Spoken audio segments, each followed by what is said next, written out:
so go see some students, new and old and in between. My syllabuses are not quite done yet, partially because I have one person outstanding who said he'll come and talk to my class, but he's given me 3 possible days to do it.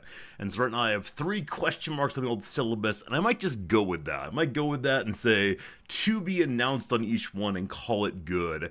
One bit of good news, I suppose, is that one of my former students, an occasional Twitch viewer, has joined my class in his last semester here at the school, so I'm excited to have him back, assuming he does his work and shows up and plays nicely, but it should be a good thing. I always enjoy having students a second or even third time in my classes, except they usually already know all of my jokes, and if they know all of my jokes, we got problems.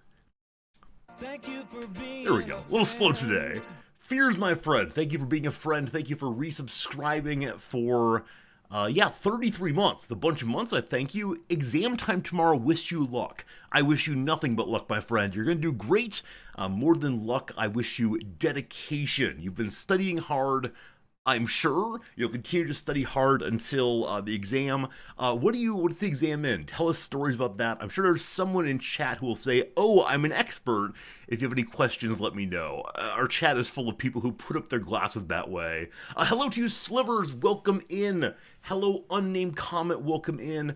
Also a raid from Bumble Abbey. Bumble Abbey, thanks for the raid, I appreciate it. What were you up to today? It's lovely to see you and your hive of bees. We're just saying hello right now. We've been live for about 10 minutes, of which 7 minutes and 22 seconds were opening songs. So we've been just saying hi so far, but it's good to have you here. Let's continue with the hellos, and then we'll greet the people from the Buzz community. Friends, please say hello to the raid. Welcome in, Unnamed Comet. How's it going, Marks? Good seeing you, Putzaroo. And thank you all for the partner anniversary celebration announcements. I appreciate it. Hello, Flopper. Hello, Steve. Hello, Clamps. Hello, Flug. Jim, what is up? Paul Harvey, welcome in. Hello, Spoon Toes. Hello today to Grulon. What's good, Fears? Dr. Ovagino, welcome in. Hello, Barack Twitto. What are we learning today? I don't know. What do you want to learn? Are you interested in talking about some Frera? I've been reading some Frera, a little book called The Pedagogy of the Oppressed, a book that suggests that the best kind of education is one that is in a dialogical relationship between the learner and the instructor, and there's a back and forth of what they want to explore and understand, and it really undermines a certain hierarchical conception of education that says, look, student, you are an empty bucket, I now pour into you. Miracle Gus, I thank you for being a friend as always. Thanks for resubscribing. I appreciate it. It's a thought instead that education needs to be responsive to the students. No matter who they are, where they're from, they probably know some things that you do not know. That's not a complete rejection of hierarchy. Of course, a class might be on, I don't know, philosophy, and the average person wouldn't know much about the greatest hits of philosophy, so you can bring your part also, and it's all very, very good. Hello to you today, Sir Roland. Welcome in, Juliet Fawn. Again, Bumble Abbey, if you want to tell us what you're doing on stream today, I'd love to know, but welcome to the channel indeed. How's it going, George? How's it going, Pajama? Welcome in today, Fears. You're doing didactics of education and behavioral sciences. That is fascinating. So the various methods of teaching behavioral sciences. Is that correct? I know very little about behavioral sciences, except I know that a lot of my psychology students will take a class in what's it called? In aberrant psychology, you know, various ways in which humans can have strongly different and strongly challenging mental health relationships, we'll call it. So extreme things like schizophrenia, for example. And my psychology students come out of that saying, boy howdy, I have schizophrenia. Boy howdy, I have ADHD, or whatever else, like the false self-diagnosis. Thank you, pathological psych. I couldn't remember the word these days. Pathological psychology. As many of you know, I'm deeply interested in positive psychology, the attempt to find, understand, and encourage the best in humans, not just the pathological side of things. But yeah, that's what I know about didactics of behavioral sciences, that my students self-diagnose way too much. Good seeing you, Paul, again. Good seeing you, Van Buchanan. Miracle Gus, thank you for being here. Hello, Waiver. Is the point of Frera to turn all students into activists? No, it's to encourage all students to understand the place they have in the world, the value they have as individuals. Now, sure, we are in a society. It's important that education help people to understand their society, to find a place in it. But it can't only be by me saying, look, you unshapen piece of stone, let me make you just the thing that I believe you should be made. There are lots of metaphors or yeah, I guess metaphor is the right word for thinking about the student-teacher relationship. And the one I like most is cultivation, right? I try to be a gardener, but the flowers have to grow on their own. You can also do like the machine conception, right? We take these raw materials and turn them into gears. They are a product as opposed to being a person. The one that's most popular today is the idea of student as client or customer. Yuck, that directly inverts the hierarchy but maintains a certain hierarchical relationship. It is terrible. You are my employee, you will give me my A, etc., etc. On we go. Who else is here to say hello? Abby again, thank you. You're playing Silksong today. I love those games. Games like Silksong are so unbelievably beautiful. But as you know, they require like speed and reflexes and things I no longer am willing to show on stream because I worry they've diminished as we get here into middle age. Dogs, hello. Yeah, I don't know why the partner anniversary thing is on still. It is definitely it is definitely the sort of thing that I would wish it would stop. It might be a week-long celebration, in which case I hope we all get it out in the next day or so. Because I do appreciate your saying happy partner anniversary, but it's over now. It's only one day, and that day is done. Now, maybe because of how days work where you are versus where I am, it continues a little bit. Strawberry Chemist, welcome in. Hello, Jamabama. Hello, Shepherd. What's up in your worlds today? Are there things you want to share with me? Are there things you find interesting? What has been good for you, we'll say, within the past, 18 hours since last we were together? What's been going on? Tiger Burning, hello indeed. Shadow Avatar, welcome, welcome. The bad news in Resortiverse, and it's actually fine, the great city of Tokyo has decided that it would like to begin charging for trash disposal. And, yeah, I mean, they haven't decided officially. It's been put forward and will likely pass. I don't mind this so much. It's not going to be a ton of money and we're in good shape financially. But right now, you just take as many bags as you want to of whatever and put it outside and then let it be picked up by someone who's paid by the city, certainly. And, I think there's a lot of wasteful waste because of this. As opposed to being a little more thoughtful about the trash we're producing. Now, as I've mentioned before, Tokyo is one of the worst places in the world for the production of single-use plastic. We have, for example, a bag of onions will be a plastic bag, and then inside the plastic bag, every single onion will also be wrapped in plastic. And you do recall that onions have a natural protector that one peels off or pulls off.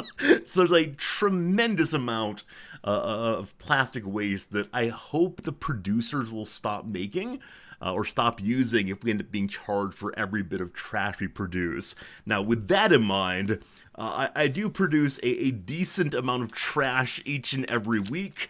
And so I'll have to find a way of disposing of that. One concern that people have is that the very few public trash cans here in Tokyo, people will stealthily go and put things inside of, which shame if you do, but we'll see how that goes. And like I said, I don't mind paying for the services we get here in Japan. It's a lovely thing. All right, Strawberry Chemist says you've been driving for 30 years. You had to take a behind-the-wheel test and failed it for not using the center lane for a left turn. Oh no, my friend. When do you get to retest? That must have been such a hard moment for you. When you made that move, we'll call it, that error maybe, Did you know you'd messed up right away, or was it only at the end when the instructor said, thumbs down? This is one of the reasons I never want to move back to the U.S. is my driver's license has expired back in August, and so I will need to start fresh. I suspect, taking my little exams and going for a drive and so on. And I hate driving so much, so I'm hoping if we ever go back, we move to a big city where I won't need to drive. But that's much less so in the U.S. And yeah. It's stressful. Anytime that we're taking an examination, someone's watching us closely. It's easier to, I don't know, let one's nerves get in the way of one's good thinking. So hopefully it's the case you only did that because you're already tested, but of course it could be the case that you actually turn from the wrong lane all the time. Oh no, Strawberry Kevin's not their dangerous driver. No, I'm sure you're good. If you're part of the resorty community, surely you do everything right and good and well and appropriate, because if not, surely you'd be a VIP here.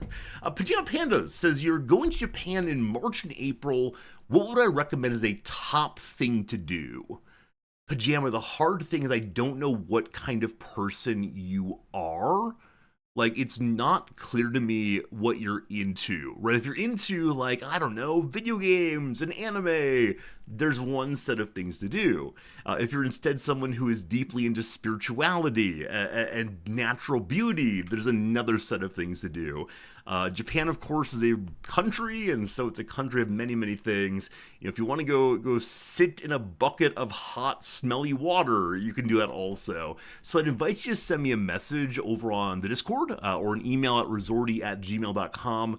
And I'll definitely send some messages back. It's kind of hard to do right now. Nature stuff is lovely. Awesome. I have lots of nature stuff in mind. Will you be driving here, or are you using public transport? Either way, send me an email and I'll get right back to you in a couple days here. But I don't want to think through it too much right now. All the way. Shout out to her. You like the idea of a free trash site? Yeah, I mean, there are free trash sites here in Tokyo. Most neighborhoods, or not neighborhoods, but what's the word? Prefectures, which is like the state division of Tokyo. It's all very strange. We have very small neighborhoods, and then we have states. They're called wards, and then the city, and then the it's all too much. But yeah, it is the case that there are areas you can take your trash to. As we don't have cars, though, it often feels not worth the effort to take one or two bags at a time, one in each hand. And so most people do use trash delivery services or removal services, I suppose, right in front of their houses. Can you imagine a trash delivery service? Here's your filth, sir. See you again next month. I love it. Hey, Cypher, your postcard arrived. Awesomely. Awesome. Into West Virginia. Cool.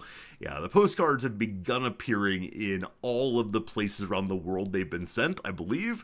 So if yours not shown up yet, it'll be there soon. If you haven't gotten a postcard and you ordered one, in the past week or so, or about a week from now, rather, please let me know and I will send a new one.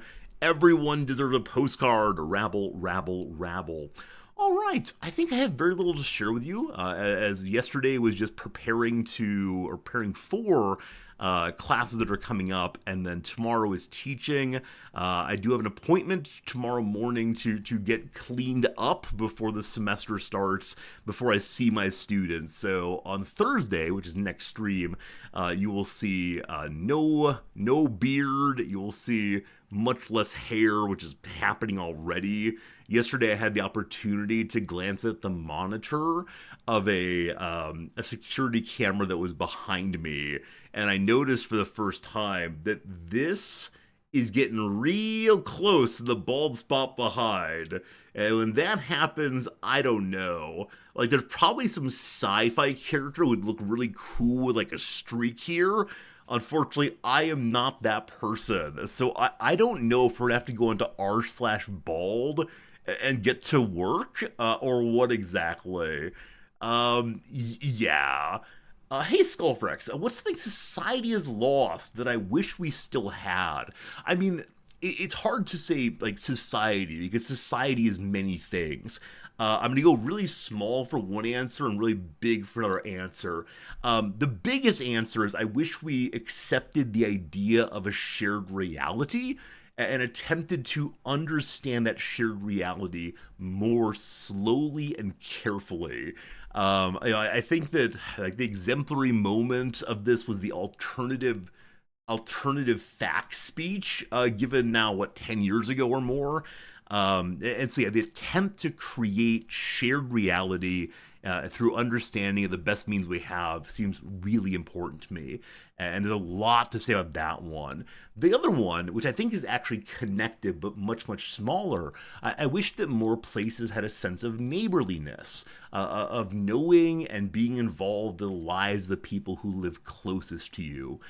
Because of things like internet connection, and I'm about to be a little rude here, I'm sorry, some of you probably care more about me than you do about the person who lives closest to you outside your house. And I understand why that is. We probably have more in common. It's probably the case that we share a lot. But I think that one thing contemporary society, so called, forgets is about the importance of place.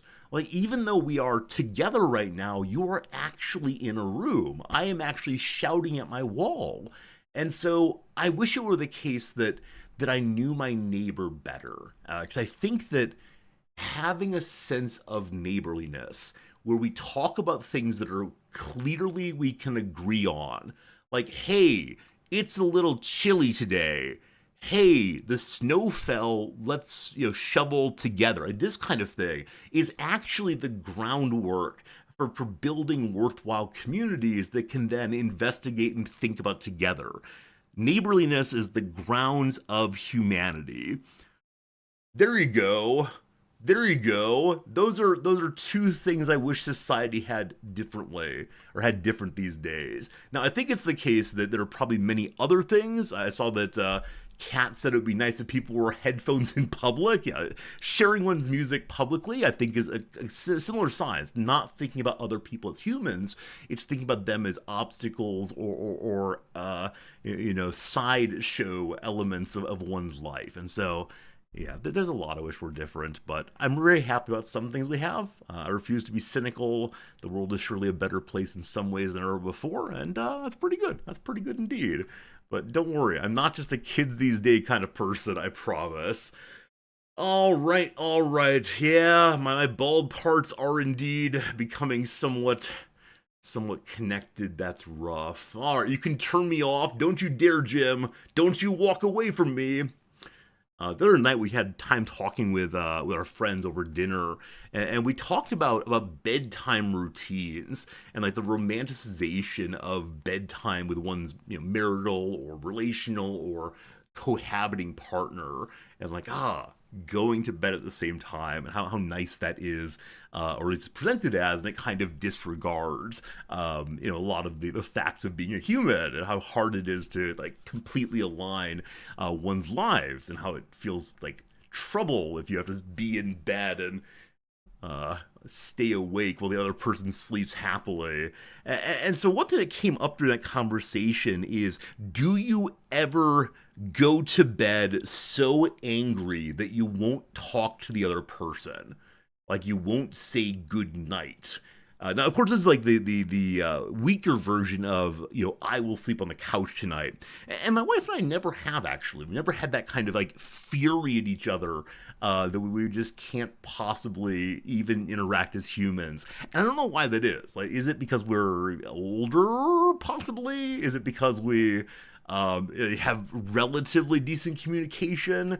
But our friends said, yeah, it happens all the time. It happens regularly that we're angry at bedtime. Exactly, Jim. I don't get that angry. I don't have access to those kinds of feelings of such disdain for another person that I can't even engage with them without exploding. And so, it's different.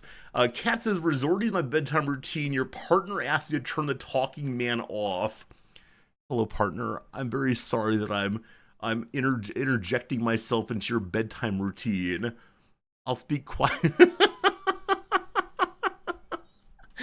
Oh, the talking man. Oh, the talking man. But yeah, I mean, as always, I'm amazed that people have such very different lives than me at time. Like the idea of being so angry with someone I care about that I just couldn't talk to them, especially at a vulnerable time or a vulnerable time of bedtime. A little vulnerable, right? You close your eyes and become unaware of the world around you, and golly gosh, who knows what might happen. Yeah, Strawberry, I think that's a nice thing. I mean, right, there's a sort of like movie conception of these things, right? Someone close to you dies in the film, and the main character then says, "Oh, the last thing I ever said to them is how angry I am about them not washing the dishes," right? We didn't say goodbye. And like, on the one hand, I don't think there's anything substantially different about a last conversation versus a middle conversation in a relationship, as long as it's not a breakup. But yeah, anyway, but I think the regret the individual feels afterwards, oh, our relationship ended on ... or whoo, brutal. So yeah, I always try very much, like when Noms leaves the house, even if she's frustrated and needing to leave urgently, I try very hard to say, sweetie, I love you. And I hope that she feels that as opposed to just nodding along. Anyway, this is not a therapy stream. We had a very nice raid into here, very kind people, and how are we responding to that? We are talking about marital discord. We have a good time. Friends, it is time for me to bring up this page right here and to learn about a word of the day. Word of the day is brackish. Brackish. I surely learned this word from some video game. I don't know what video game it was, but almost certainly. Yeah? Yeah, I think so. Brackish, meaning somewhat salty, usually describes waters or bodies of water such as rivers, lakes, or estuaries. The word can also mean not appealing to the taste or even repulsive. Did I learn this word in Caves of Cud? No, though it's used there, I knew it well before that. I think.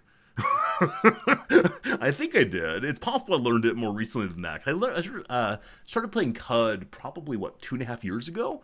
I think I knew the word before my 40s. It's possible I didn't, though. Also, I think I've mentioned before, I have a colleague whose son's name is Brackin, and I wonder if it's a common name. Brackin. It's a large fern. Huh. The first person I ever mentioned named Bracken means descendant of something in Irish. Okay, so it refers to a person. Now, with that said, the person's father was not named that. It's meant to highlight Irish lineage. I'm trying to remember my colleague's family name. Anyway, very good. The river becomes brackish as we approach the tide mark. I assume that's where the seawater starts pumping into the river itself. Did you know when the word brackish first appeared in English in the 1500s, it simply meant salty, as did its Dutch parent bracke? I have no idea. Then as now, brackish was used to describe water that was a mixture of salt water and fresh water, such as what one encounters where a river meets the sea. Since that time, however, brackish has developed an additional meaning of unpalatable and repulsive, presumably because of the oozy, mucky, and sometimes stinky, or stinky-ish, if you prefer, not just salty qualities of estuaries and swamps. All right, team. Let me speak with such disdain about this construction here.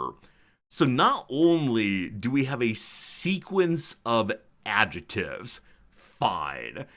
We then have a parenthetical aside, fine-ish, and then we have an M- break. It is so hard for me to parse what's going on here. Like, fine? It is grammatical, but it's incredibly hard to read because it's a clarification of a clarification without reestablishing what the noun is. Or just break into two sentences.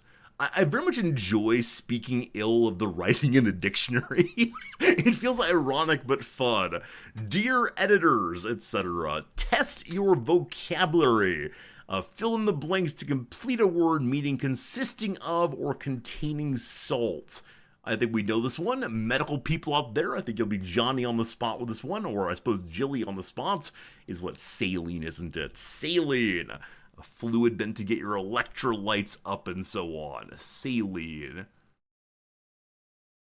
There's a similar word that means relevant.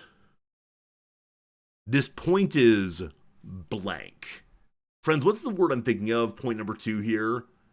This word is salient. Thank you. Salient is what I'm thinking of. I'm guessing it does not have any etymology at all.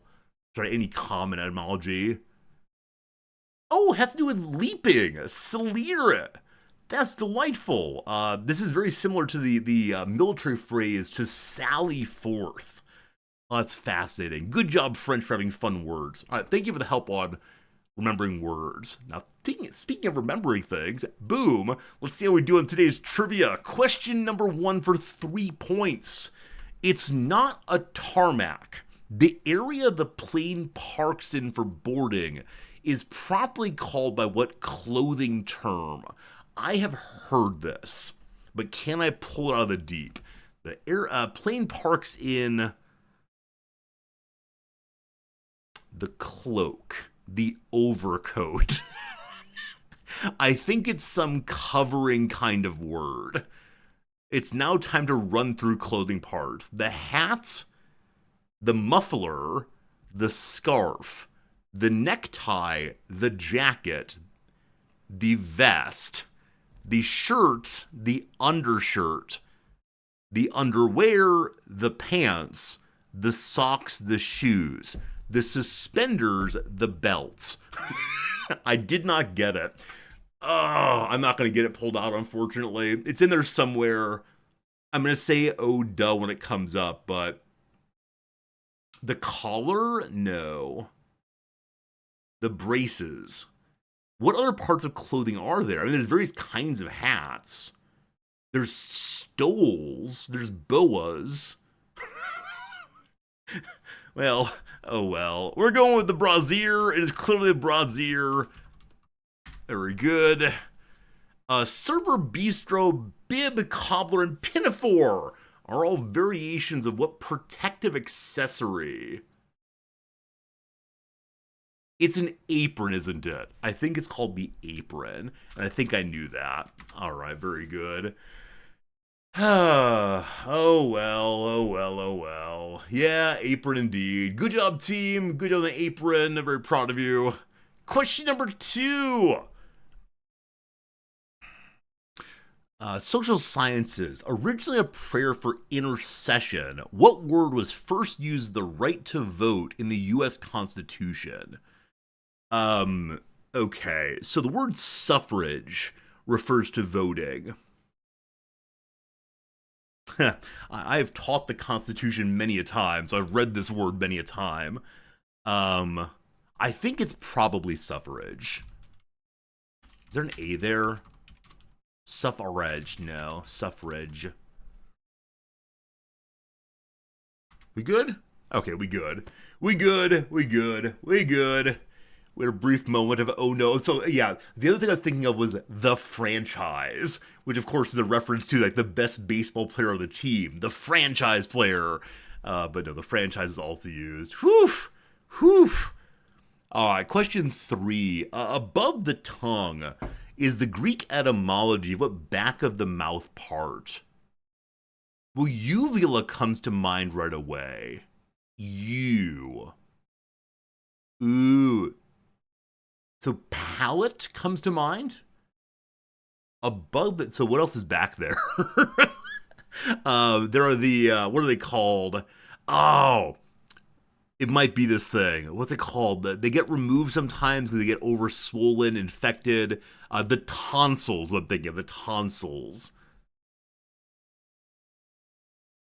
Tonsil is not a Greek word. Palate, what is via French, I think? Or maybe Italian? If it's Italian, it goes Latin. I'm saying uvula. Vulvar. Yeah, so this would share the same root as vulva, I believe. We good? Son of a gun! What if I told you it's the flap? Of course, the vulvar, not the labia. What if I told you it's the flap that closes off your airway when you swallow? This is the, what's it called? Esophagus, larynx, and epiglottis. Epiglottis, of course, is epiglottis, like glottal stops and so on. Oh, that's bad. That's bad. I should have gotten that one. Yeah, uvula is definitely Greek.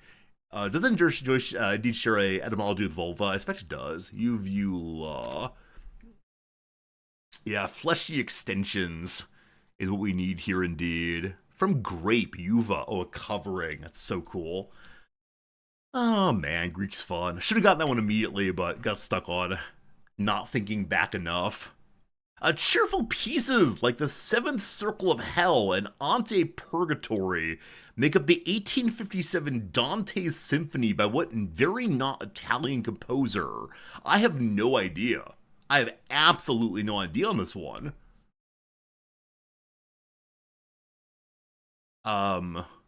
Very not Italian, 1850s. It could be basically anybody. Basically anybody with this description here. I'm trying to think of someone who would have been interested in religious presentations. So people like Brahms, is that right? No, Handel are interested in religious settings, but 1857. It's too late for him. Oh boy, I think Brahms is earlier also. I don't know. I'm pretty sure it's not Beethoven. I mean, Mozart wrote a ton of things, but again, these are earlier as well, people. We're going with Liszt. It's not Liszt, we're going with Liszt because I like Liszt.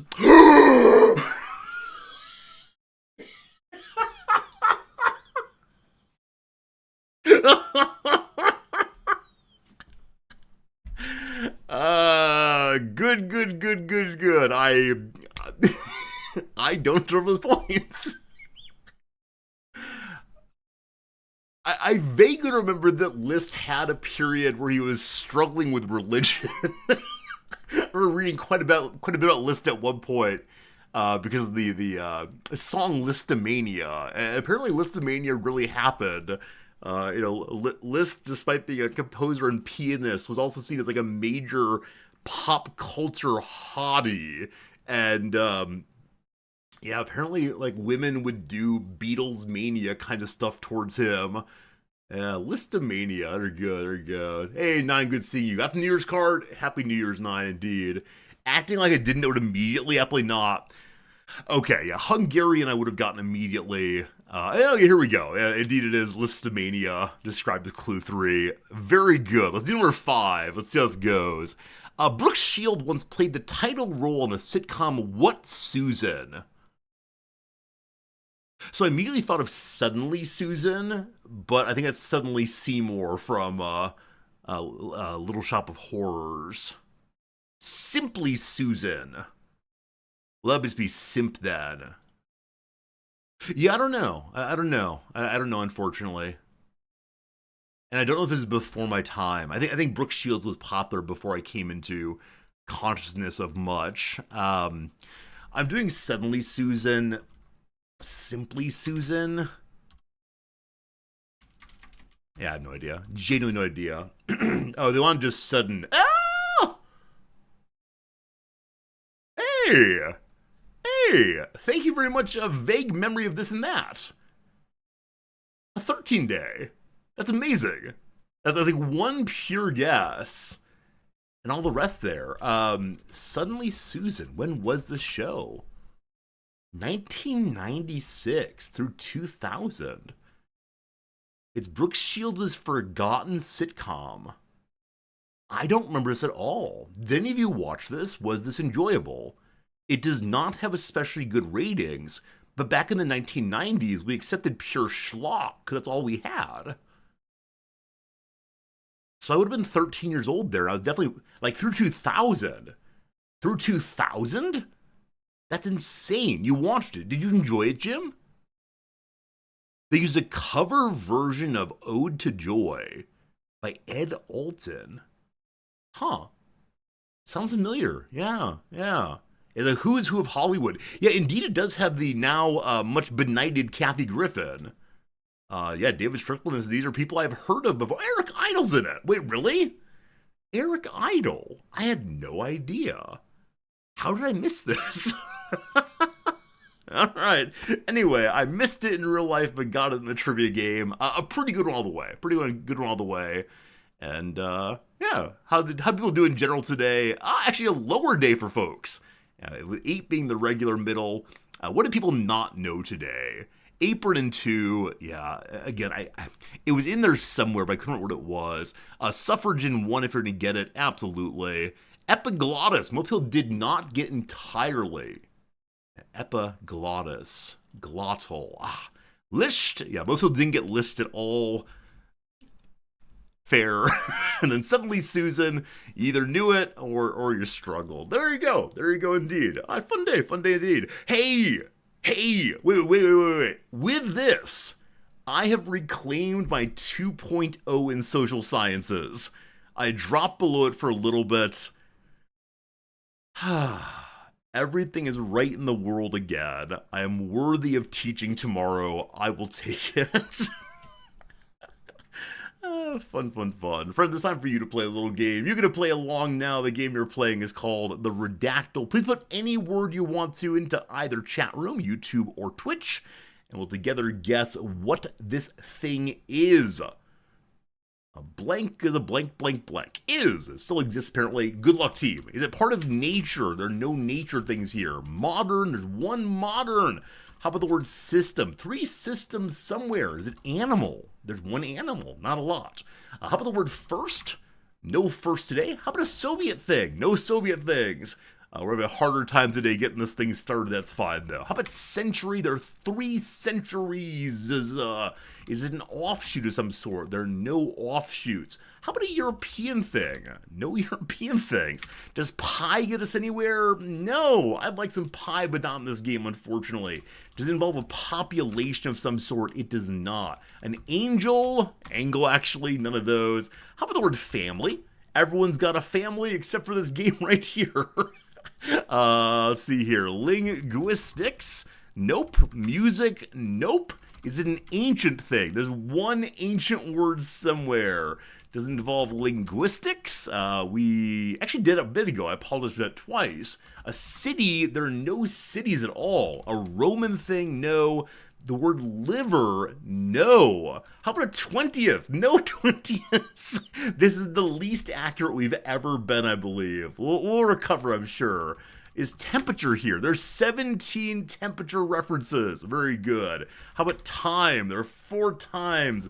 Do things evolve? No, they don't. Hey, Sarah, thank you. How about a parenthesis? There are no parentheses mentioned. Is it on the Earth? There are 11 Earths. I spelled the word city wrong. I spelled citry, sorry. No cities still, nor any citries at all. Ice Age, all one word, no. Comma, there are no named commas. States, we have 3. War, we have none today. Rock, there are 25 rocks mentioned. This is a very good path to go down. Well done. 1970, we have none of those. Is it a chemical? No.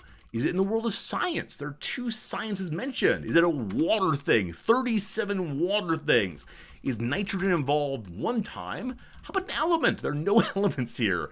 Latitude, we have 8 latitudes. Ocean, we have but 1. Is it air care?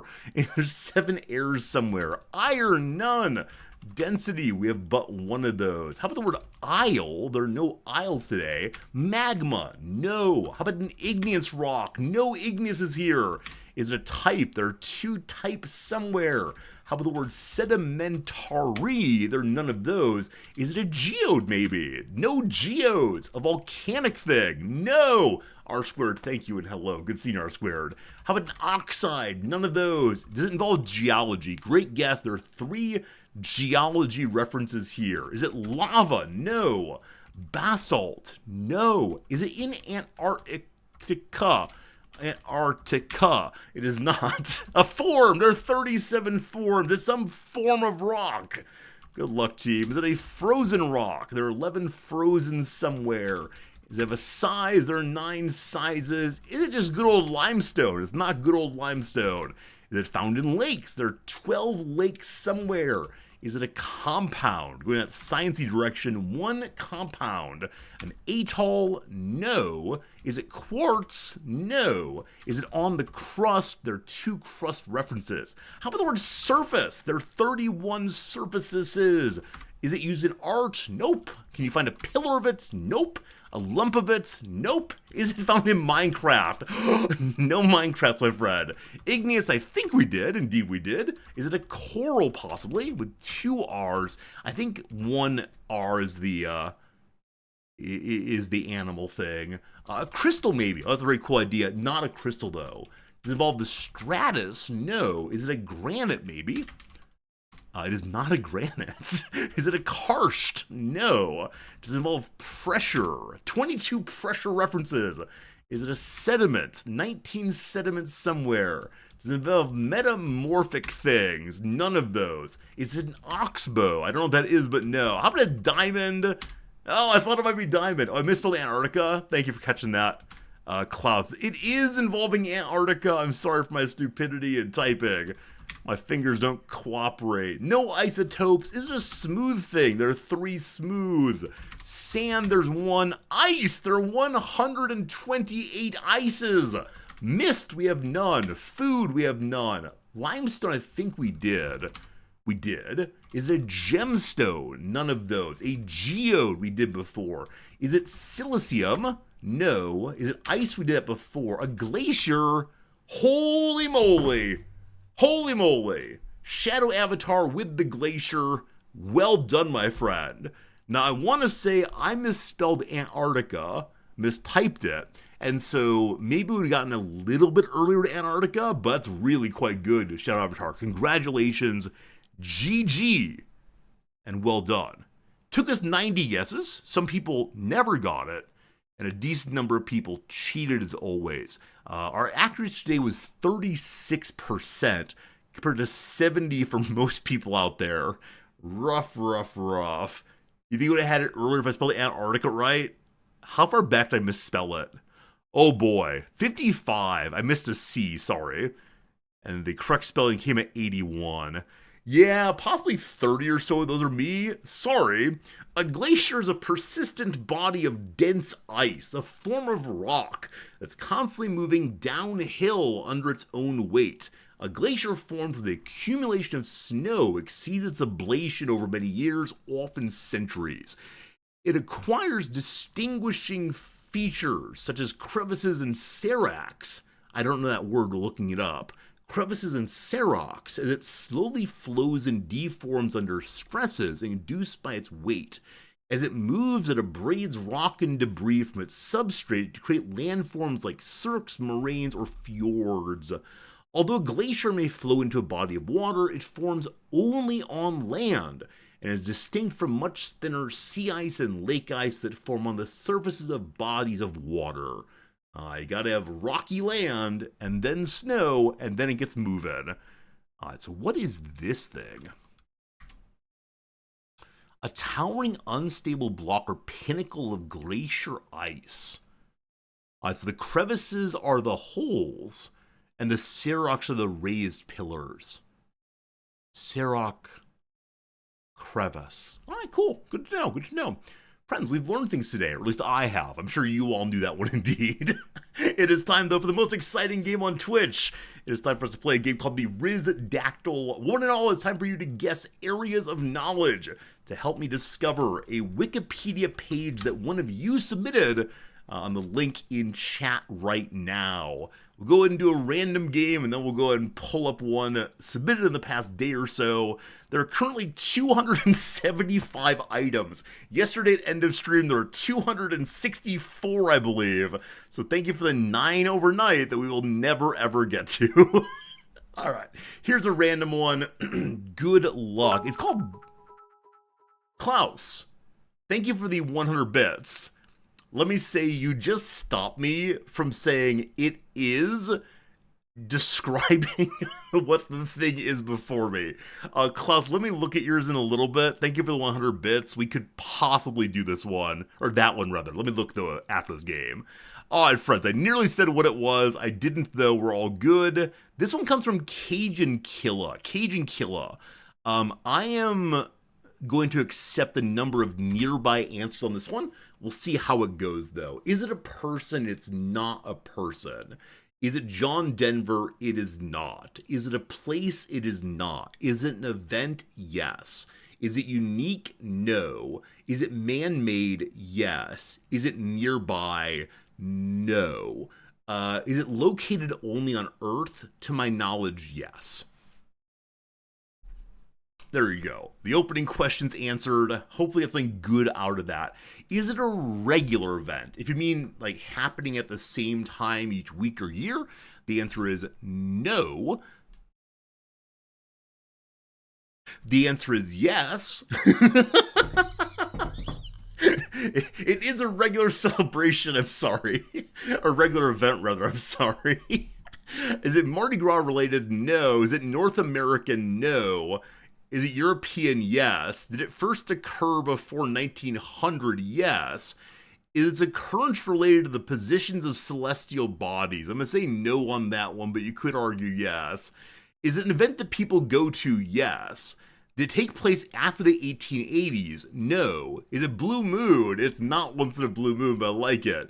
Would it be ruined by nudity? No. Is it the Super Bowl? No. Is it annual? Yes. Is it Burning Man? No. Is it sports related? No. Does it involve tomatoes? No. Is it Asian? No. Is it the equinox or solstice at Stonehenge? No. Is it a goat that keeps being burned down? It is not the goat that keeps getting burned down in New Mexico, maybe? I've forgotten where that is. Is music involved? No. Does the event commemorate a natural phenomenon? No. Is it the running of the bulls? No. Is it religious? It is religious. Does it involve cheese? It does not involve cheese. Is it North European or Scandinavian? No. Did it exist before 1400? It did exist before 1400. Is it tied to a specific country in Europe? I'm going to say yes. Yes, is a goat in Sweden? Okay, maybe the one in New Mexico is like some giant witch or demon. I can't remember now. Does it happen in a specific geological location? It does. Does it involve the Pope? It does not involve the Pope. I'll be helping you substantially after 3 more questions. Is it the Urbi et Orbi? It is not. Is it a weather event? It is not. Is it a pilgrimage? No. Nor the Santiago de Compostela. Friends, it does not happen anymore. I've been accepting the is. I thought that when asking questions about timeline, we'd get to it does not happen today. It does not happen today. Is it involved with Christianity? No. Is it looked upon with glee? No. Is it tied to Rome? No. It is not tied to Rome. All right. We're on the correct track now, I do hope. Is the Inquisition? No. Is it pagan? I suppose so. Would you expect it? I mean, no, but not for that reason. Is the religion still active? I'm going to say no on that one. Did it happen after 1900? No. Is it Yule? No. The Feast of Fools? No. Does it happen in CK3? No. Is it Greek or Hellenistic? It is one of those, yes. Is it involve Greek mythology? It does. Yeah, it definitely does involve a kind of Greek mythology. Pagan behavior, that. Is it tied to Stonehenge? No. Stonehenge is not involved. No. Nope. Nope. Is it the Olympics? It's not the Olympics. No. Does it involve revelry? Yeah. A kind of revelry, though I'd be careful on what that means. Is it the Panathenaea? No. Saturnalia? No. Is it tied to a specific god? Yes. Is it consulting an oracle? No. Does it require more than one person? Gosh, the word requires hard. Yeah, apparently it does require more than one person. Absolutely. Absolutely. Is a celebration a transportation project announcement? Behold the new road! I appreciate that. Is it a sporting event? No. Does it involve only one god? Yes. I want to highlight a few things. It is a Greek thing. It is a religious thing. It is that all we need? And it requires more than one people. Is it the burning bull? What does that mean to you? What is I don't believe it's the burning bull. I mean the brazen bull, definitely not. Is it Dionysian festival? No. Is it pantheonic? No. Did it occur in the same location every time? It did, yes. Is it Tessamorphoria? No. Does the god have a female personification? No. This was an only male god celebration. Does it relate to crops or the harvest? Sorta, yeah. Yeah, it does. It's not the brazen bull, no. No, not the torture device. It does not happen anymore, right? Specific location does not happen anymore. Is it reading the future in animal guts? No. Like I said, I'm willing to accept a certain amount of inexactitude on this one. I think many of you are getting closer, but we'll see. Did it happen at the Acropolis? It did. Does it involve sacrifice? It does. Is it Dionysia? No. So as of right now, I'm going to possibly accept Old Gruz does it involve sacrifice as the winner, unless we can get significantly closer in the next few guesses. It might be too specific. Was it to Zeus? Yes, it is to Zeus. Is it for Apollo? No. Is related to the Oracle at Delphi? No. Does the sacrifice involve humans? It does not. And with that, Old Gru, you've lost your win. Is it Mimicteria? No. I think all the eyes is going to win with Was It to Zeus? 3 more guesses and then we're done. It's okay if you don't know it. The nerds are channel to obscure things. 3 guesses of anything. Just put it together.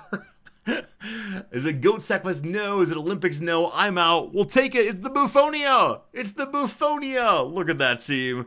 In ancient Greece, the Bouphonia denoted a sacrificial ceremony performed at Athens as part of the Dipolia, a religious festival held on the 14th of the midsummer month of June or July at the Acropolis.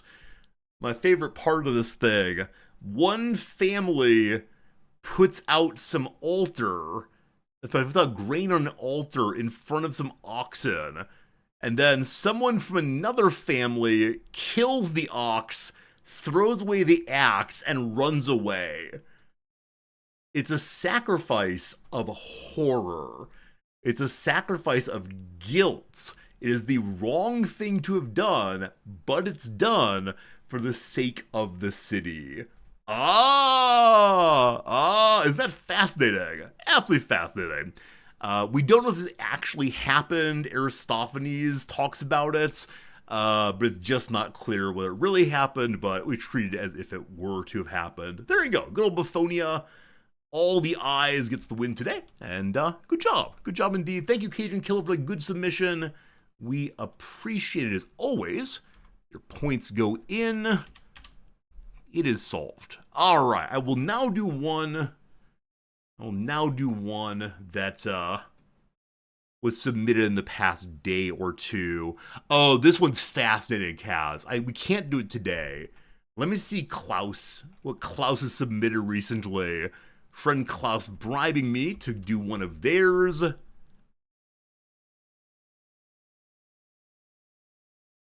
Which one of these was the one that I most wanted to do? Oh, Klaus, the one submitted. No one remember what I'm going to say here. The one submitted most recently, I don't want to do until someone is in the channel. And that someone is not here right now. That's why I wanted to save that one. But yeah, we can go and grab a different one here. Absolutely. Klaus, I have one of yours selected now, so you cannot play. But everybody else, here we go. I have a page on the screen, and I invite you to kindly guess any yes-no question you want to. and we'll see how this one goes. Is it a person? It is a person, yes. Is it unique? It is unique, yes. Is it a place? It is not a place. Is it man-made? It is man-made, yes. Is it worth the blood money? Gosh, I think so. Is it an event? It is not an event, no. It is a person who is unique. Is it a woman? It is not a woman, no. Nope, nope, nope, nope, nope. Are they still alive? They are not alive. Are they related to Germany? They are not related to Germany. I mean, no, they're not related to Germany. Yeah. Are they North American? Yes. Fictional person? No. Real person? Not alive. Is North American? Is a man. Do they celebrate guilt? Celebrate guilt's a very, very interesting phrase. I'm gonna say yes, they do celebrate guilt, but we'll talk about why that is at the end. Were they a scientist? They were not a scientist. Were they a president? They were not a president. Were they involved in the American Revolution? No. Were they a politician? In some very weak sense, yes. Are they a priest? No. Did they earn at least $3,500 a year? I don't believe so. I do not believe they earned $3,500 a year, but I'm ready to be told I'm wrong about that one. Was it a Native American? No. Were they an activist of a sort? Yes. Were they a military figure? No. Were they an influencer? They tried to be an influencer, sure. Were they an artist? Yes, they were an artist. In part. They were in part an artist. Something like that. Were they located outside of America? I assume they went international at some point. But I myself am not certain on that one. We are reading. I don't see any reference of going international, but I'm not certain on that one. Were they alive after 2000? They were not.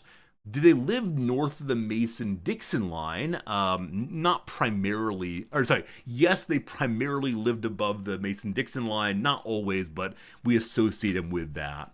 Did they die for a cause? Yes. Were they ever unpopular? Yes. Did they die before 1950? Yes. Were they a musician? I'm going to say weakly yes. You will notice that this person is a lot of things. And so that would be, it's hard to say what they are not in some ways because they thought of themselves in many, many different roles throughout their life. Is it Howard Hughes? It's not Howard Hughes, no. Nope. John Wilkes Booth, it was not John Wilkes Booth. The Quakers, they were not a Quaker, nope. John Brown, nope. I think we've done John Brown before, but no. Leonard Nimoy, no. Were they born before 1880? Yes. Langston Hughes, no. Andy Warhol, no. Were they a founding father? No. I don't know who Nimoy is. John Nimoy. No. Oh, I said Howard Hughes. So it's neither Langston Hughes nor Howard Hughes. And I'm sorry for guessing the wrong one. It's just a family name. I do the best I can. All right. What else we got? Unfortunately, this is one the non-Americans may not know. John Wilkes Booth. It is not John Wilkes Booth. Nope. Buffalo Bill, no. Spock, no. Oh, Leonard Nimoy. Sorry. Yeah, Nimoy is Nimwzy, but sorry about that. Is it Emerson? It's not Emerson. Good guess, though. Was he a writer? In part, yes. In part, yes, indeed. I'm trying to think of the things mentioned thus far, which is he most? And unfortunate things mentioned, like artist, writer, politician. I mean, of the three, I guess I would say politician is best known, but there's more. It's passed beyond your knowledge. Sorry, Marks, indeed it has. Is it Carl May? No. James Fenimore Cooper? No. No. John Turnbull? No. Do any audio recordings of him exist? I don't believe so. I'm almost certain the answer is no. No. Was religion a major factor in this person's life? Yes. Were they known for sports? No. Winslow Homer? No. No. Were they born before 1800? They were not. They were not born before 1800, no. Is it Oliver Wendell Holmes? It is not Oliver Wendell Holmes. Nope. But again, great guesses. Now, when I say great guess here, I do not mean you're very close to this person. I just mean it delights me to think of the person you've mentioned. Is it Joseph Smith? Interesting answer, but no. Huey Long? No. Did Klaus leave us a hint on this one? Let me check and see. I have a hint if need be. But let's see. No, there's no hint offered. What I learned about them in high school, maybe. I at least saw the name at some point in my American high school experience. Did I learn much about them? I don't remember learning much, but you will recall that in high school I was missing genuinely weeks every semester. Were they indigenous? No. Did they serve the judge? No. Was it Andrew Carnegie? No. No. Speaking of Carnegie and his foundation, y'all see the Corporation for Public Broadcasting voted itself out of existence? They're the people who used to fund Sesame Street. That's sad. P.T. Barnum, no. Klaus, if you have a clue, go ahead and dump it in. I myself have a clue ready to go. Is it Thoreau? No. Johnny Appleseed? No. No. How do we get there? How do we get there, Klaus? Klaus, you have about 10 seconds or I'll dump my clue in, and we should get it fairly quickly after that. But we'll see.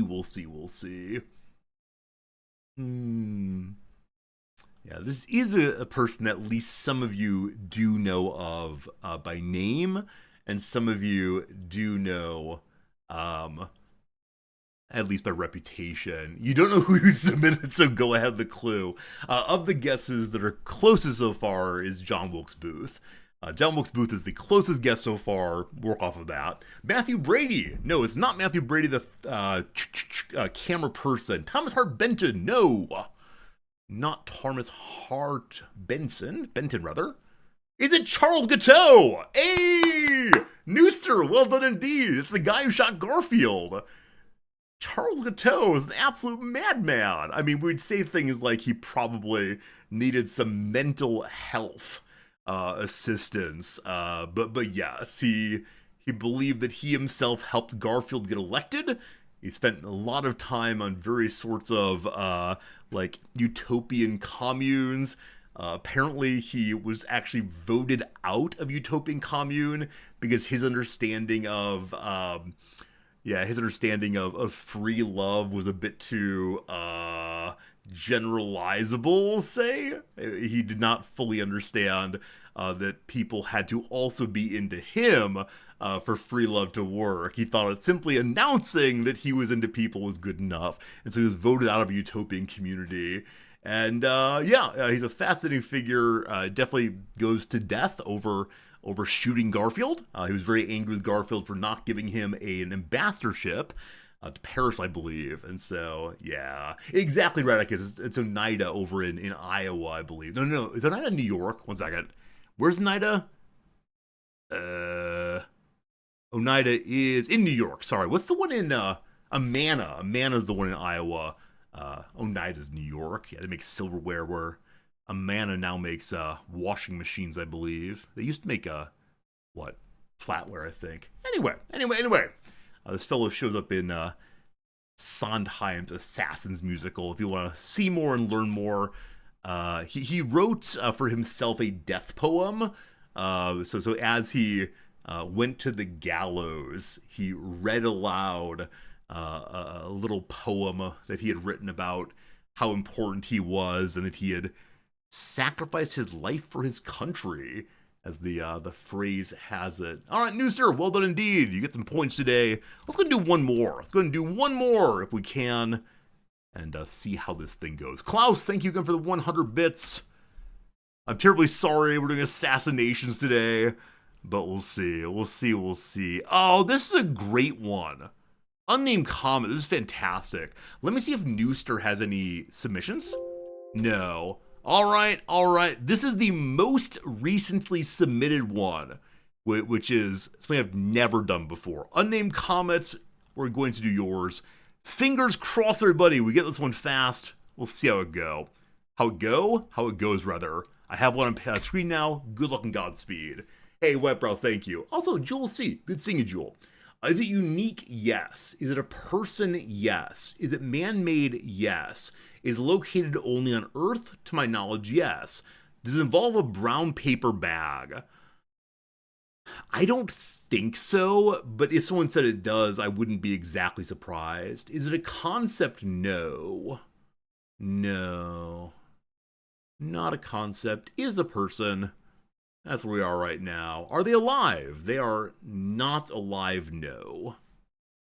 Not alive. Is it a North American? Yes. Is this person female? I'm very sorry to say, no, it's not.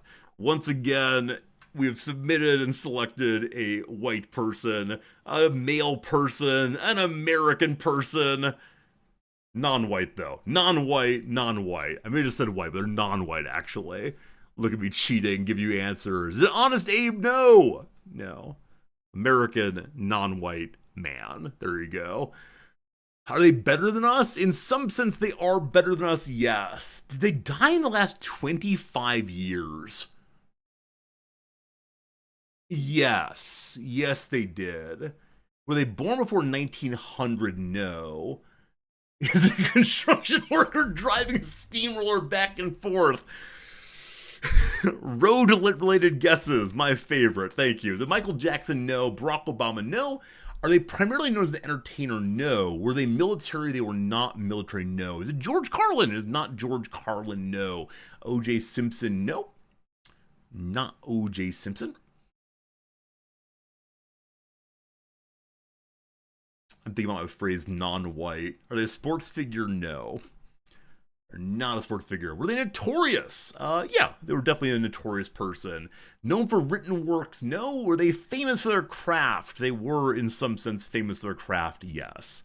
Were they a political figure? No. Mobster? Nope, not a mobster per se. Ragebringer, please give a little bit more space between your guesses. Let other people guess too. Is it John Henry? No. Native American? No. There's a central question many of you have missed so far. Were they a musician? In very weak sense, were they a musician, but no. The Notorious B.I.G.? Not the Notorious B.I.G.? Nope. Fictional! Hey, Radicus, thank you. It's a fictional person. This person does not exist in our world per se, but they're on the Earth, sure. Fictional person, absolutely. Oh, I haven't buttoned all my buttons today. Goodness, how scandalous, showing off my white shirt. There we go. So honestly, when I'm around the house, I like doing this, but Noms thinks it's scandalous to show myself that way. Is it N. Jim? No. Is Slim Shady? No. Were they in a cartoon? They were not in a cartoon. No. Is it Walter White? It is not Walter White. No. Are the works he appears in are they set in the future? No. Do they originate in film? No. Is it Mace Windu? No. Recently in a movie or a show? I don't know what the word recent means. I'll say not in the past 5 years for sure. Mace Windu is not an American. I mean, if Mace Windu is an American, I want to hear about the history of the Star Wars universe. Is it from a sitcom? It is not from a sitcom. Nope. Were they a villain? That's a very complicated question to answer. Very complicated. So I'm going to refuse the question, were they a villain? Yeah, that's rough. Did they originate in prose? They did not originate in prose, no. Not prose, not a film, not a cartoon. Were they the protagonist? That's a very complicated question I refuse to answer. Are they an anti-hero? Probably. It's complicated. Is it Earth Vader? No, it's not any Vaders here. Is he the subject of a song? No. Is he a sci-fi character? No. A comics character? No. Are they from Star Trek? They're not from Star Trek. No. Is this an Earth-like timeline, such as a comic book setting? Yes, this is an Earth-like timeline. I would in fact say it's from our own Earth timeline. It's not like, what if the Confederacy had won the war or anything? Are they from a TV show? Yes, they're from a TV show, absolutely. From a TV show. What TV shows are out there? Non-sitcoms, non-cartoons. What else remains in the Venn diagram of possibilities? Is it JR? It is not. Is it Benson? It is not Benson. Are they from The Wire? Wow, great question. They are from The Wire, yes. J.R. Ewing? Nope. Nope. Stringer Bell? Nope. Not Stringer Bell. That's a great guess, though. McNulty? Nope. Oh, we're so close. We're so close. Ziggy? No. Ziggy. Ziggy's actor died recently. Is it Marlowe? Nope. Is it Bunk? He died recently also. Bubbles? No. Is it Omar? Omar coming? Hey, Dr. Possible, well done indeed. Omar Devon Little's a fictional character, notorious Baltimore stick-up man who mostly rubs drug dealers. He's indeed a legendary character. He's a musician because he always whistles when he shows up. Is he the villain? The show The Wire does not allow for easy categorization of villain versus hero. It's just a complicated world in which people are pushed into very strange situations and very hard situations because of the world around them. If you have not seen The Wire, it is, in my view, the best television show ever made, in part because of characters like Omar Little. So, good job indeed, Dr. Possible. Sorry to everyone else who guessed other Wire characters all the way. Stringer's the villain? Indeed. Oh, yeah, right, sorry, Bunk didn't die, it's the sender who goes, shit. That's the fellow who died, I'm sorry. But yes, indeed. Yeah, Gru. Michael K. Williams, I believe, died fairly recently. The fellow who played Omar.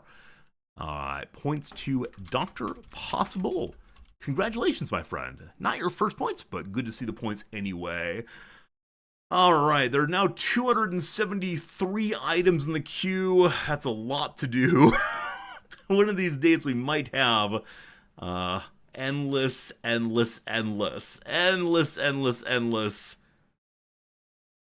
playing, but man, there are a number of them in here that are be really interesting and really difficult. But we're not doing any more. We're getting ourselves over to Baldur's Gate in a moment, but Black Point is a submission that includes the comment, I like to troll chat. Do you like to troll chat? This is super delightful. All right.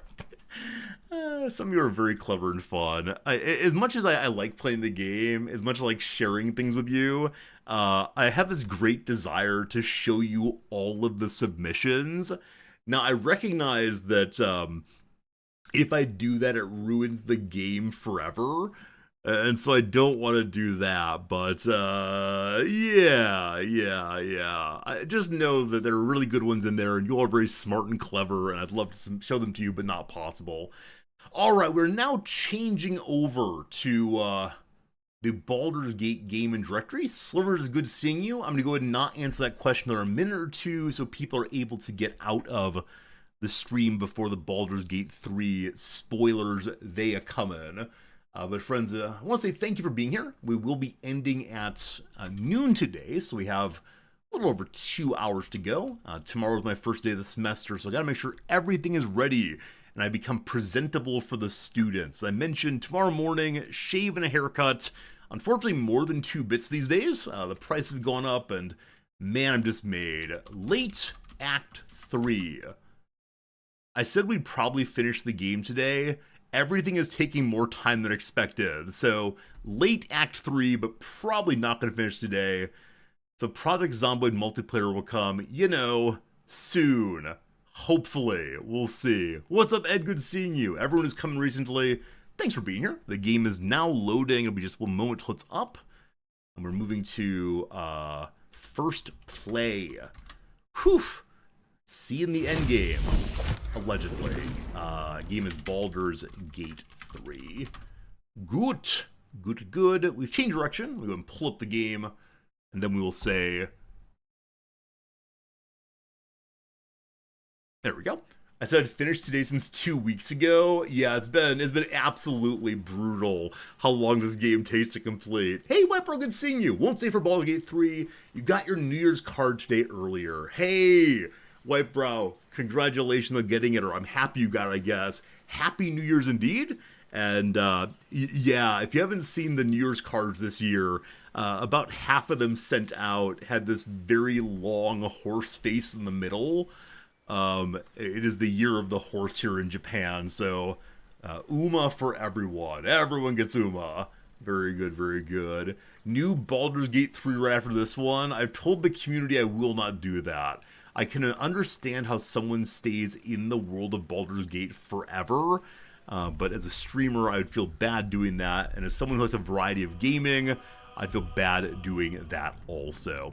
So, time to begin spoilers. Again, Slivers, thanks for being here. I'm sorry to those of you who wanted me to get very excited about the music in the Raphael fight. Like I've said before, anytime that anyone is singing or talking in a game, I have to turn down the voices or I get very quiet. It's a lovely song though.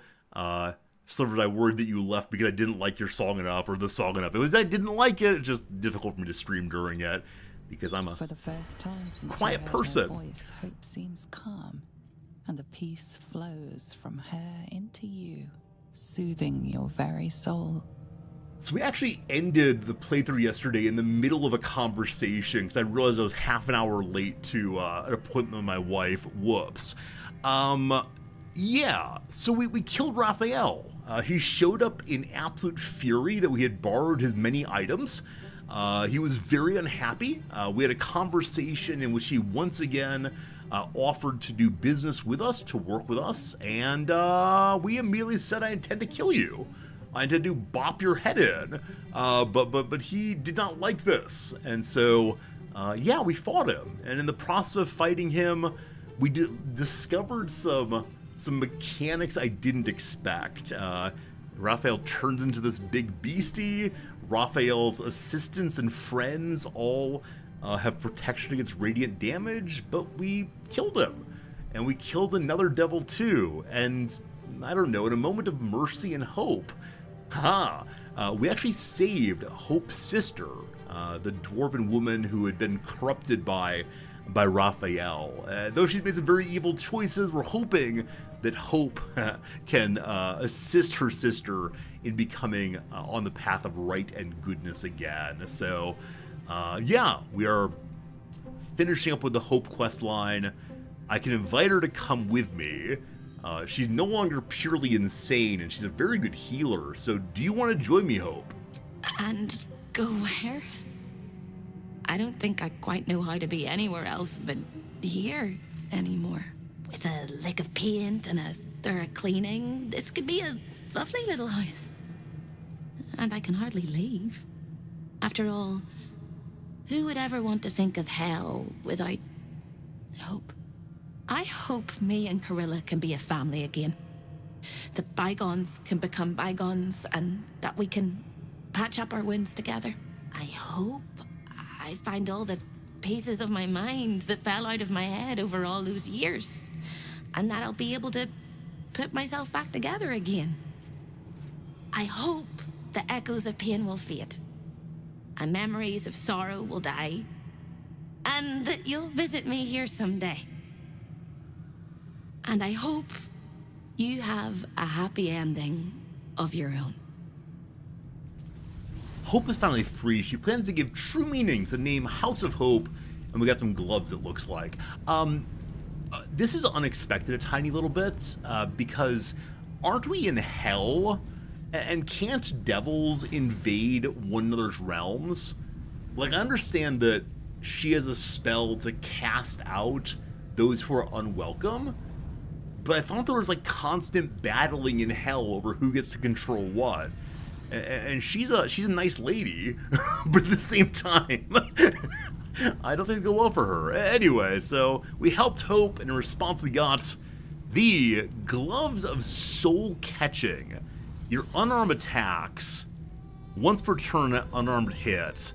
Yeah, I don't think we do the unarmed thing, unfortunately, but formerly worn by Autumnal Baskin, a professional mediator turned bare knuckles champion who gained enlightenment via two methods. The second was getting a lot of fighting acumen. Advanced cosmic harmony is a nose. Sometimes you gotta break it a few times to get the best of things. Yeah, Blue Lake, these seem like they're absolutely gloves for an unarmed monk. I'm thinking, next playthrough, would we want to play as an unarmed character? I don't think so. 4-monk party is really fun. Yeah, I don't know anything about monks at all, but I've noticed a few people have mentioned, oh, I love playing the game with only druids or only paladins or only whatever. I'm such a fan of like the standard Dungeons and Dragons, let's all get together despite our differences and try to make a functional army. But maybe it's the case that I should enjoy myself with just one class. Who knows? I noticed we didn't use lay on hands at all last fight. I do remember at one point noticing Bingo was low on health and having Shadowheart heal him. I think I did that because I needed Bingo to do damage, but recognize I didn't use lay on hands at all if it was very, very silly. Yeah, I think because of Shadowheart's being a healer and our having hope also, we had a need for damage output on Big Boy here. I'm not sure. Anyway, what does Raphael have for us today? 3 books, some ice wine, some fancy looking armor, the Hell Dusk armor. I'm trying to remember other pieces of Hell Dusk. Maybe it's not Hell Dusk. Isn't there like Hell something we had before? Like, what are all the Hell pieces that were made by Damon? I don't know. You're considered proficient with the armor while wearing it. So someone who does not know how to use heavy armor could use this. When you succeed in a saving throw, the caster receives burning. You have resistance to fire damage and cannot be burned. As well, you take 3 less damage from all sources, and you can fly. Damon made flawed Hellish armor. This is Hellish armor proper. Got it. Carixum, soul-stuffed forge master of Hellish Avernus, hammers away ceaselessly at new creations. Questions of morality and destiny do not concern him. Conscience is for his betters. He works with cheer, his soul and skin moaning soothingly. He works for the oil industry. It's not his problem how the oil gets used. I mean, this armor strikes me as being evil in some sense. Can't afford to stay idle. Shadowheart is wearing medium armor. So I'm guessing it's the case that this heavy armor is strictly speaking better for Shadowheart. But do I want her wearing evil kid armor? It's a lot better, despite a limitation on dexterity. I'm gonna look at it for 1 second and then take it back off. Yeah, definitely too evil. Nope. Evilness not allowed. Evilness not allowed. It'll go to someone to sell it and break it down immediately. But pretty cool anyway. There were a lot of like really attractive items we found and then not used. The armor isn't evil? I don't know. Hey, Drek, it's good seeing you. Alright, Raphael's Diary 1, 2, and 3.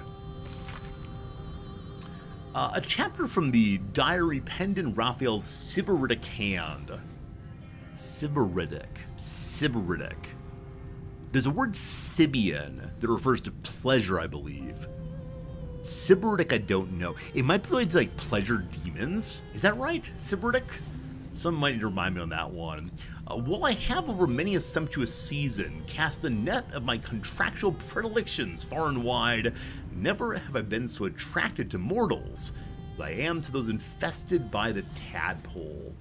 These particular fish find themselves splashing toward their doom, toward a steel hook unblemished by bait. How they resist the current, how inexorable its whelm, its tug, its dark undertow.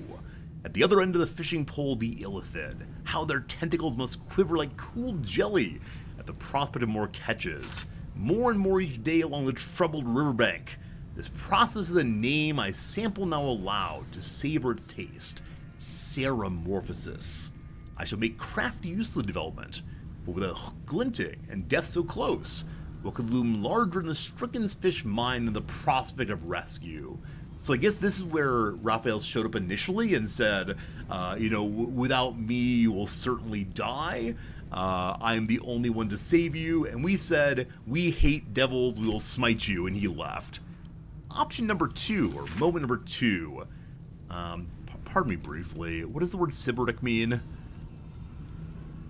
fairly sure I'm right what it means. It means, yes, a lifestyle devoted to sensual pleasure. Come to the city of Sybaris. Fascinating. Okay, good. Last night I dreamed of a river. Waist deep I waded it.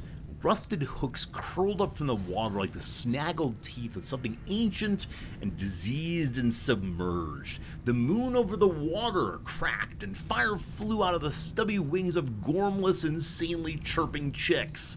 They transformed into wiggling oblongs like sperm, yet by the time they hit the water, they were fish with scales of orange and gold. This guy's got some like crazy Book of Revelation imagination. They came a rushing sound, the dark water ablaze as if the fish were matches, and the river a snake of oil. Approaching me out of the flames came the tadpole infested. There was one among them who spoke for the rest. They gestured to the melting hooks, suddenly glanced my way, and in their face I saw they had the best of me. In waking, my courage has firmed. I progress my plans to tadpole even now.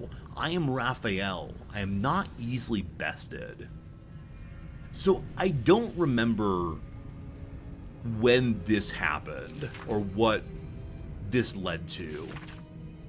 Maybe this is when we met Raphael in The Last Light Inn, but I really don't recall what he wanted of us then, other than I know I said no, whatever it was. And then book number 3.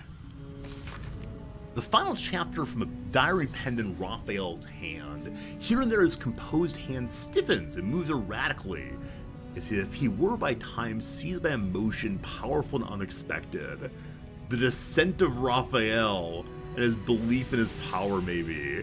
The plot thickens, goes the aphorism. Entirely inadequate. The plot mutates. It fluctuates. I've conceived no less than 13 variations by which I might seize the crown of Karsus. Yet in the tumultless, eternally flowing river of schemes, I, the most careful of fishermen, finds his catch elusive and difficult to wrangle. Even in cooperation, ambiguity, and delicious surprise. But the hook is snagged, the doom of Ceramorphosis abated. Yet they could not predict, could they, that in leaving behind the river they have in fact welcomed the fishbowl. I am the master here, a prince of bargains cloaked in cunning like scarlet satin, all that hidden under sublimely obvious truths that cannot be discounted. So the fisherman reels, the tadpole are my catch, struggle as they might, writhe as they wish, flop and squirm and thresh with every ounce of strength, no matter. By all the reeking flames of hell, I will not be denied. So he's convinced that he is still in control of the story, even as we refuse to do his bargain. Huh. Are the Books of Devils worth decent money?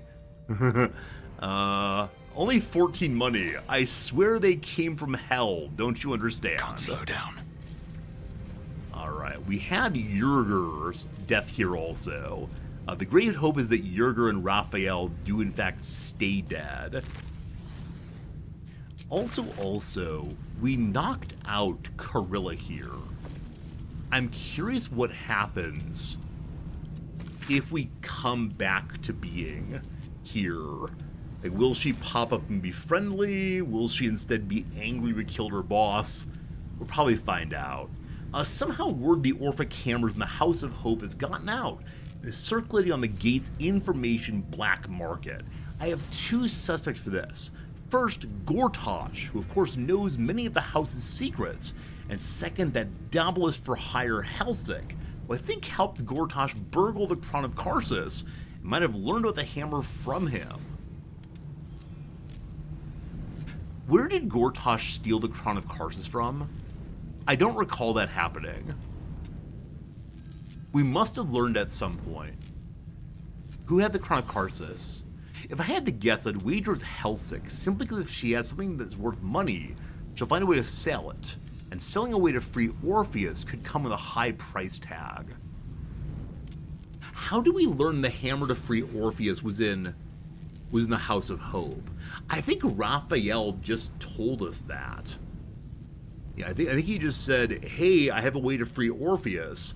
I'll do it if you get the Crown of Karsus for me. And so instead we snuck into hell and took it from him. No demon trickery allowed. Another Lord of Hell, Mephistopheles, hold the Crown of Karsus. Okay, we must have seen it at some point, but I'm only half remembering bits of lore, unfortunately. Vengeful Cambion, you got anything in your pockets? Yeah, more weapons, more weapons.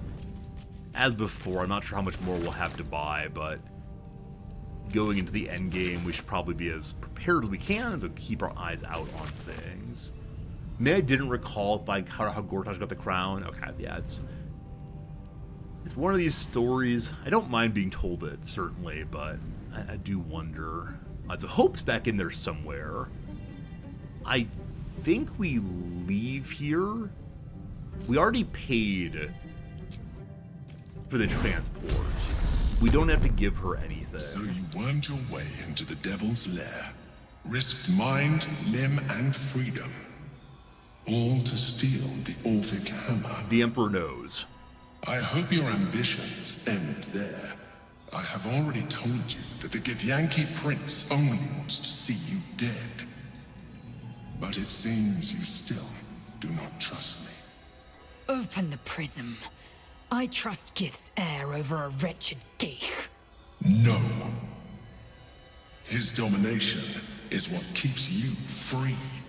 You know this already. Still, you would test our alliance. You are falling into the same trap as the Chosen. Their distrust of one another is their undoing.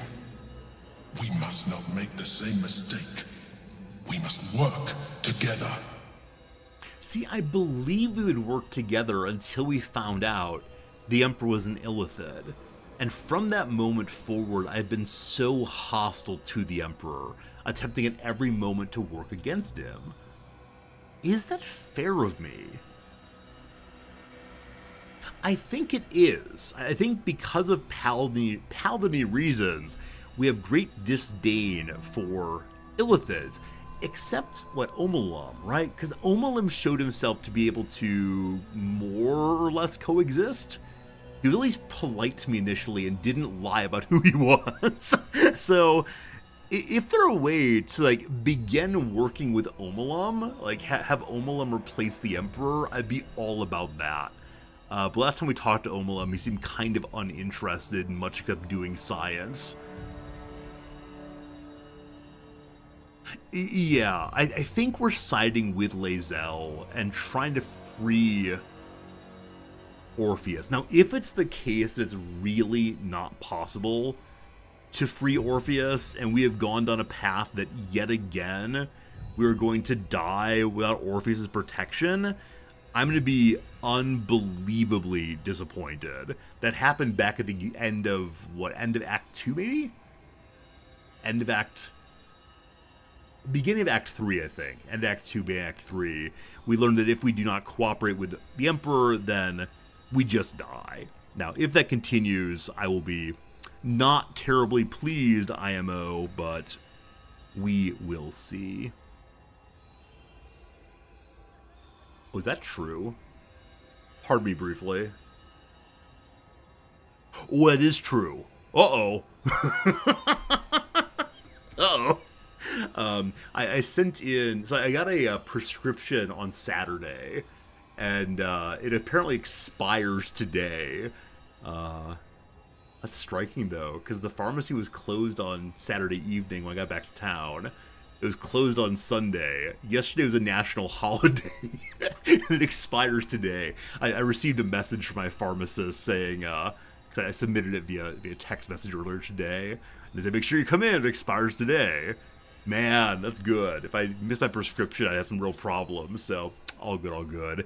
Anyway, I'll work with you, I'll never trust you. I promise I won't use the hammer. I never asked to be stuck with you, or be as it may, Orpheus deserves to be free. Yeah, we don't believe in slavery. And what then? When he wakens from his incarceration, what do you think he will make of you? The one who bears the spawn his very nature bends him to revile? And even if you survived him, what of the Elder Brain? Without the protection I leverage for you, you would be enthralled in an instant. If... I don't know. We know this happened earlier when we made the bad choice. I just want to believe the game does not railroad us into either you work with the Emperor or game over. And I hate to say railroad, but it did feel that way earlier, so I'll rate you made your point. I'll find another way to survive, one that doesn't involve abusing a Githyanki. I don't know, or so you keep saying, but why should I believe you? Yeah, we gotta stay on the good guy path, and if it leads to game over and there's no way to win without working with the Emperor at this point yet again, I might take that as my ending, and the world ends because I refuse to work with an illithid that drives me down just one storyline. Careful. You will make a mind flayer laugh. You may think yourself ingenious for having slain a devil, but you have merely ironed out a wrinkle. The Elder Brain will not be such an easy foe. It is time we resume our journey to find it.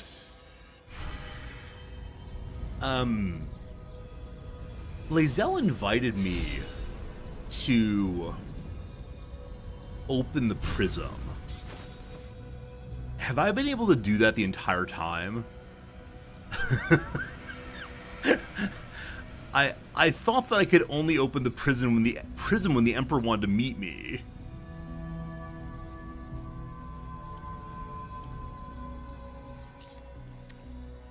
Such a curious artifact.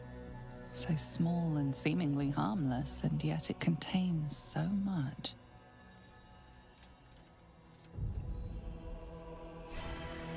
Okay, so no, we're not allowed to invite ourselves into the Nether.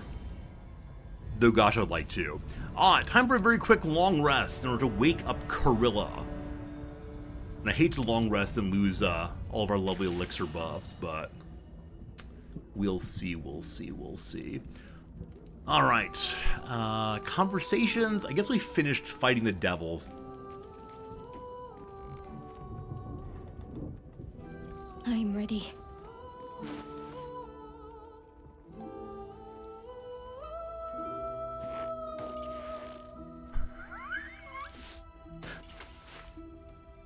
How'd that happen? How did she lose her camp clothing? That was somewhat unusual. Alright, she has recamped clothing. She's wearing illusion clothes. Does that mean that everyone's naked? Oh, it does mean that all of our people are naked. But they were wearing the battle clothes as they went into the fight with Raphael. I don't know. I don't know. Seems weird, man. No. Gale's naked also. Here's your basic clothing, Gale, looking lovely. Looking ahead. Oh, Bingo's in fact also naked. Very well. Very well, very well, very well. One of the oldest things I have. Sir, where are your clothes? The green clothing. One last trick from Raphael, making us be a little less dressed up than we should be. That's the last of Raphael. I'll be glad to no longer have to suffer his smug face. I am too. Alright, What path lies next before up, me? we have Just what I need. Lae'zel. How you feeling? The hammer is ours. The devil is snuffed out. Our power is undeniable. That is true. The end. Alright, hello Gale. You got anything enlightening to say, my friend? No amount of contracts will save Raphael from the fate we forced upon him. A devil well slain, if I say so myself. I thank you. That's very kind of you. The end. Okay. Next up, Volo should sell you Whatever things. happens next, be sure that I wonder if will Withers has anything to say to document it us. all as accurately. What does do? Whoops. Whatever happens next, be sure. I've been very disappointed by that the I limited will number of things document that it Withers has to say to all us, as but accurately you know, we'll definitely see in the near future here if we can figure out much else. I'm sure that's something to say at the end of the game, at least, about the heroes completed their mission. Having done so, they freed the world. Ah! I keep pushing escape for misclicking, and unfortunately that leads to closing the store entirely. Alright, all those go over. All the armor goes over. Good, good. Whoops. Good, good. No escape key. No escape key. No escape key. And I will give you what? A little bit more money here. Close enough. Good. I gave him those things for free. Wait. Oh, not quite for free. I gave him those things for some, oh, no. I gave those things in exchange for some potions. Oh, that's pretty bad. It's fine. It was junk armor. I'm not going to be, poorer for 600 money missing. Well, that's good. We're helping the team get strong by giving things to Volo. I'm sure he'll use them to support the squad somehow.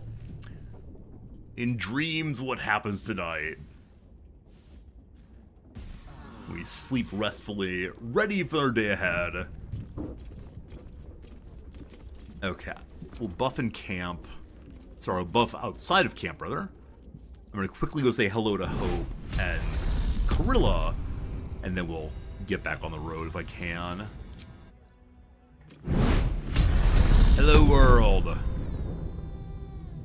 Okay, so Corilla is no longer downed in here, seems not to be in here at all. I were Hope, because that's where she'd be. She's right in the middle, though. Nothing is cleaned up quite yet. Are you still here? Or are you but a dream? Great. Alright. Then where is our friend Corilla? I think she was hanging out in the archive earlier. But the archive is now completely empty. Maybe I should have left something behind for her. But no. Team, those of you who know the game well, is Corilla inside this building? I don't want to waste our time going from room to room to room if she's not here. Archive, she is not. Not saved the game recently, we should do that. If you're a DM for me, you're gonna shortchange me in trades. I mean, aren't some merchants good and thoughtful? Don't some merchants say things like, "Oh, sir, that's a rat, right?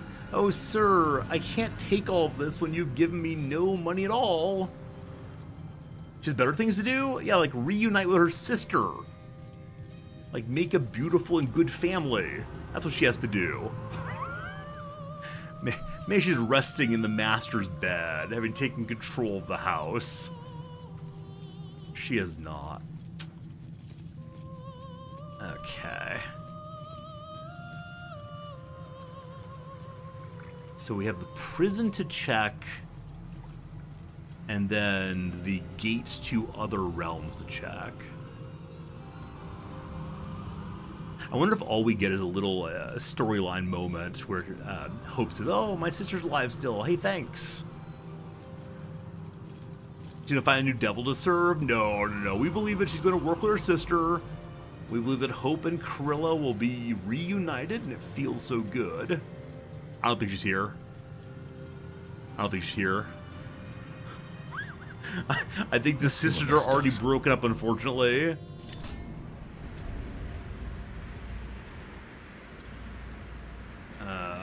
Would you live with your sister the day after she was freed that I hoped to put her through? Wait. Well, I lived with my sister the day after she was freed after I helped put her through. I think that Krilla's in really bad shape. And that Krilla was beaten to within an inch of her life and knocked out, probably has a concussion.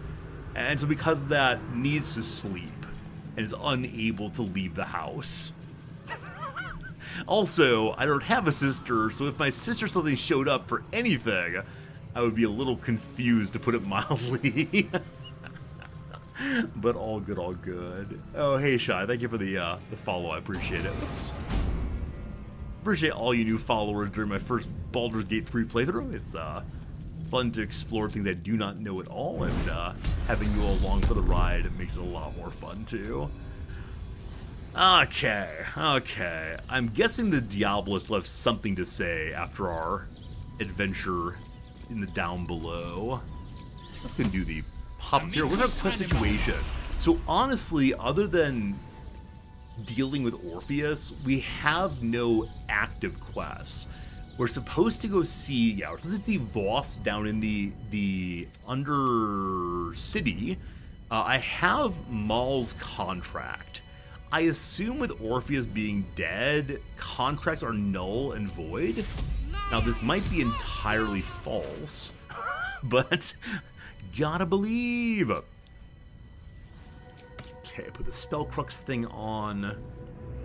Restore your level 6. Okay, put back on your fancy Constitution item.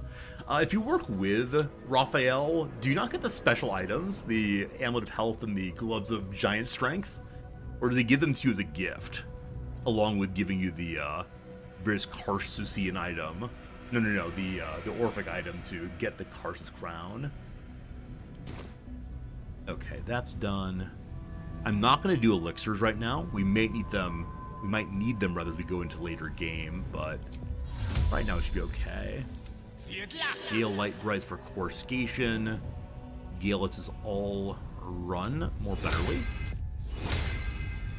Lae'zel in range. Hey, everyone's in range for the first time ever. Exceptional. We then have to detect invisibility on himself. You can take that if you want to. He only gets mad with the hammer. Got it, Zoe. Got it.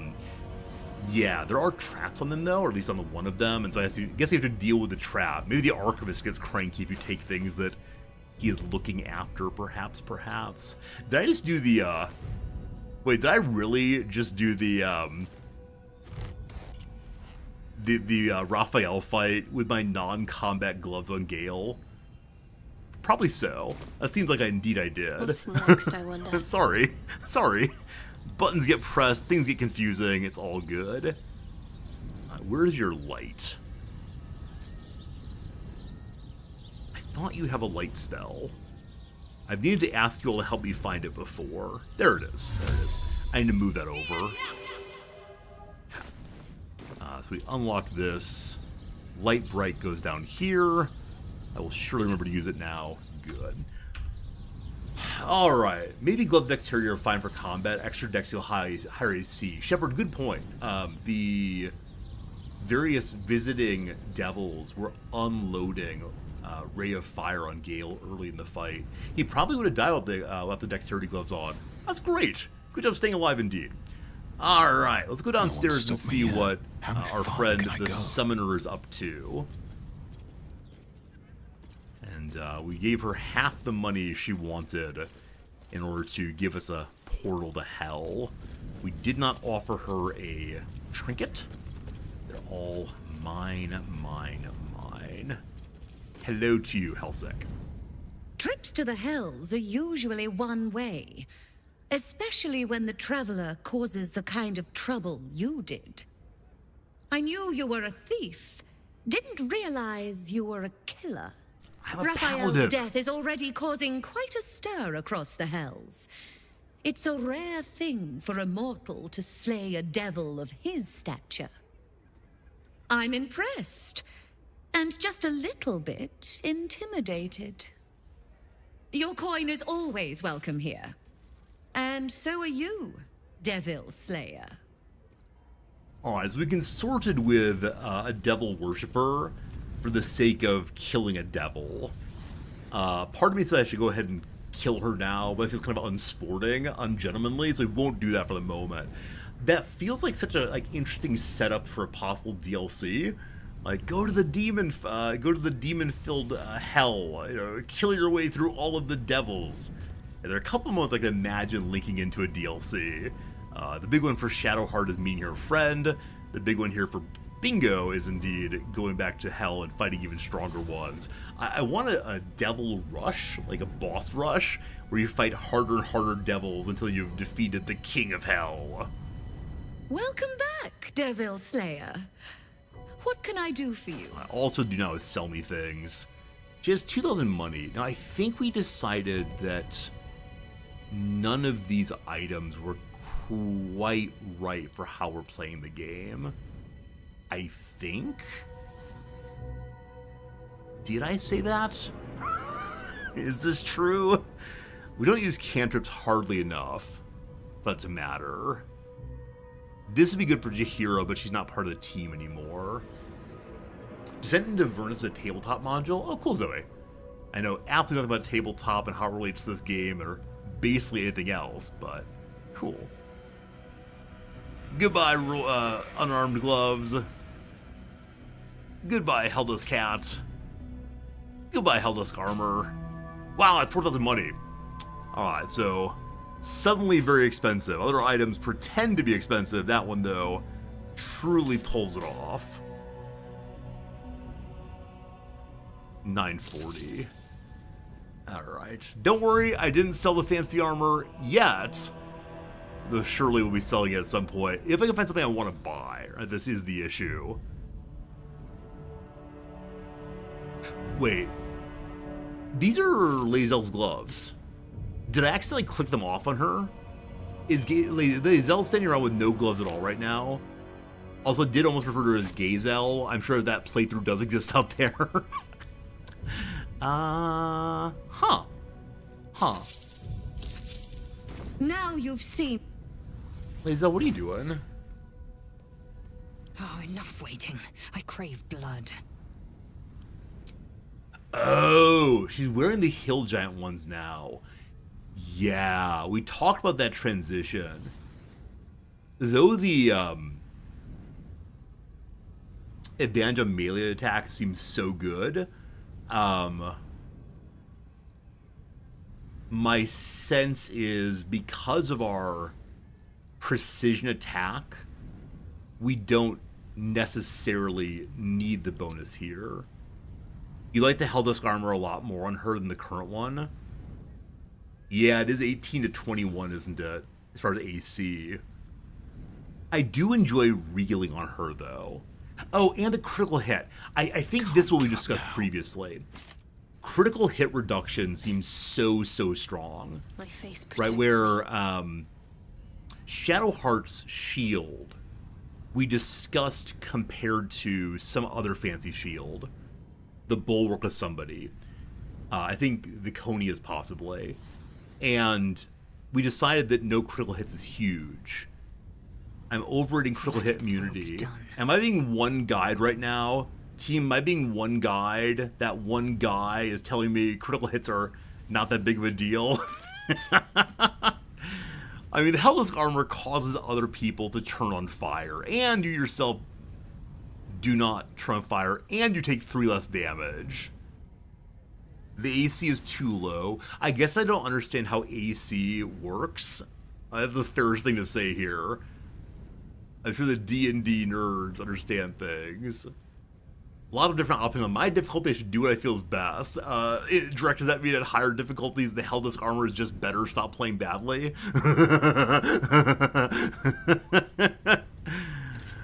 What's it look like? It does look a little evil. Wait, it literally has skulls in the kneecaps, correct? Wait, we can't say this is not evil armor. Literally skulls on the kneecaps. I think we might be the baddies. I will stay with the armor that I think is pretty and good. Wait, also skulls on the pauldrons. No, this is not okay. This is not okay. Pretty characters matter a lot. It looks awesome, that's fine. When you play your like, evil hacker smasher of death, you may use that armor. Right now, though, I'm good. What now? I'm good, thank you. Best be on my way. I'm all good. If I lose at higher difficulties because of my choices, gosh darn it, I'll take it. That skull's pink. Love it. Okay, so I want to go see Mole real quick. Maul real quick, sorry. Because, we know that she would like to see your contract, I suspect. The skulls of devils? I don't know. It seems a little suspicious to me. I am suspicious. That's okay. We can agree to disagree whether that armor ought to be worn at this difficulty. I mean, at harder difficulties, if you get railroaded into just one set of armor, that would be disappointing. I'm guessing it's the case there will be a variety of ways to play, varieties of possible builds at somewhat harder difficulties. And maybe at the harder difficulty, like, what is it called? Like, single character difficulty, things are a little different. I have a skeleton in my closet. Oh, don't remind me about Will's body. That is the great shame of this playthrough, that we had to rid ourselves of Will in a way that was not game supported. Like, had the game let me deal with him in a storyline way where his body leaves like Asterian's, I'd be very, very happy. Unfortunately, that did not come to pass. So, yeah. Okay, I believe that Lae'zel and Bingo can jump up here. I believe the other two need help. Sure. So, we'll do Dimensional Door on both of us. And then up we go. Good. Excellent. No one back home will ever believe this. Skulldine decor isn't evil. I don't know. We've all seen that with David Mitchell's sketch about we have skulls as our mascot. I think we're the baddies. I'm afraid I do agree with that one. No skulls for the Skull Throne here. I believe that Maul is down with the Cellar. AC is inverse value relation, where the more you have, the more valuable it is. Oh, I see. So one wants to maximize it if you want to have any at all. I see. Hello, Maul. I have your contract from the devil. Ready to do some business? Why did you do business with the devil? Give me that. Can't have this floating around loose. I thought I was meant to be the thief. Is this how you survive the Shadowlands and deal with Raphael? Are you going to destroy it? Why would you sign a deal with the devil? Or I killed Raphael. In hell, he's gone for good. I freed you. You bloody idiot!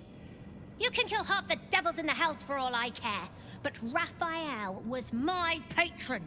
He made promises. This is just a hiccup, though. I'll still run this city one day, with or without Raph. And when I do, my guild won't look on you too kindly. You do understand that I helped you with your freedom multiple times this playthrough, kiddo. I guarantee it's possible for Maul to die at some point. My suspicion, though, is that she's a child, she doesn't know any better, and so... Talk to Sticky. Our business is done until she comes to collect. Wow! She knows not what she did or does. I look forward to the beat up on Maul DLC. I want to have a word. Fetcher isn't himself, so I'm running the shop. You buying or selling? What do you have in your pockets, my friend? Let's just say... Well, ask him where you get the items. Wrong question, sorry, kid. Fetcher isn't himself, so... Show what you got. Okay. I'm running the shop. You buying or Well, selling? hiding, no. Well, that's that. It appears to have no gold, unfortunately. He does have some lovely dyes. Lush burgundy and such, but... I don't think I want any of these things. All good, all good. So, engaging with Maul was kind of a disappointment there. Were she not a child, we'd speak more harshly to her, but I'm sure she will grow up and no longer consort with demons.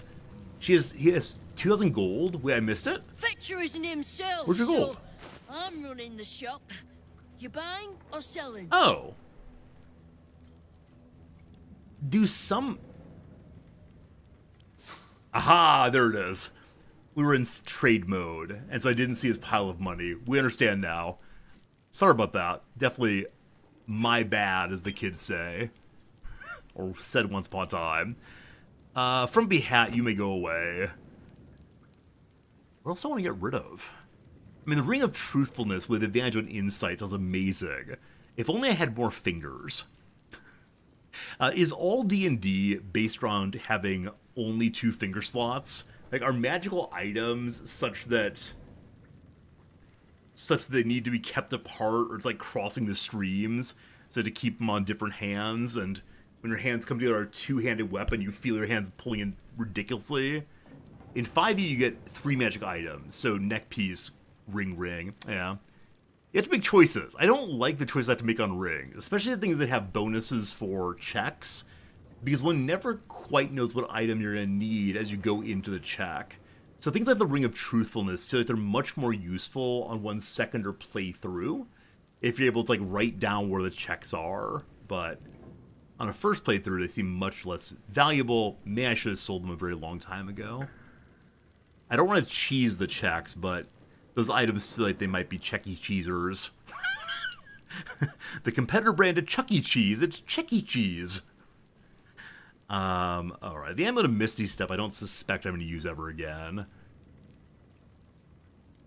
But one never knows. One never knows. BD3 gives you a ton of really powerful items. Yeah, it seems that way, Shepard. And I understand, like, when you kill a big boss, you want to find a ton of things, as opposed to just one upgrade for one person. Hopefully it works out. That leaves all on here, actually. Yeah, I don't see myself using these gloves ever again, but I think part is I really dislike changing armor in combat, as many of you know. And so because of that, items that could be very strong indeed end up kind of just sitting on the shelf. As you do. As you do. As you do. Okay. Sometimes stuff... Oh, I see, Drac. Yeah, good call. Where the DM can make sure you get items that are, like, related to your builds. Like, if you have a, no rogue at all, and this item you find is +5 to stabbing when stealth, etc., you're probably not gonna get that item unless you have some rogue character to interact with.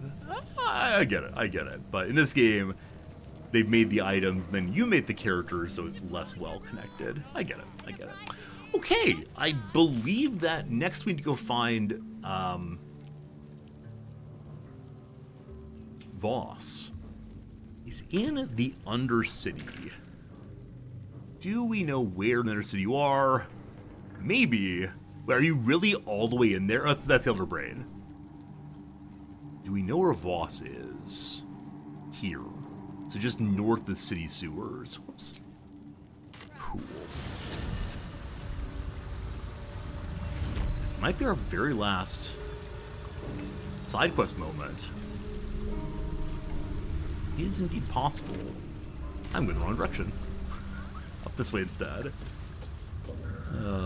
Maybe Mole will have a really amazing armor for one of their big boss. It's true. We had to be a little concerned about Maul's future. Alright, in there we see... Is that a Dragonborn? I think someone yelling Fusro Dawes in there. Also, Shadowheart's not at full health. We should fix that. Yeah, I've been thinking about what next playthrough will be. Like, in the hypothetical next playthrough, what exactly will happen. You know, I'm thinking that at some level, we'll choose a character who's a little bit less puritanical at his conception of the good. I've been thinking maybe someone who is, in some sense, just self-interested. So I don't want to be Shouldn't have wished to live in more interesting This doesn't appeal to me times. as a playthrough style, but it would show us a ton of things we haven't seen so far, and I get the appeal of that. Huidenos, legendary resistance. Wait, have I ever seen a legendary resistance before? Also, level 17. He's listed as a dragon, not a dragonborn. Great Worm Scales. Wow. I've met him before? Oh, have I? Is this the highest level character I've seen so far? I can play a Redeemer, take all the bad guy companions to make them good. Won't that lead to the exact same outcomes I had this time? Like, I guess there's bad guy Will and bad guy Asterion.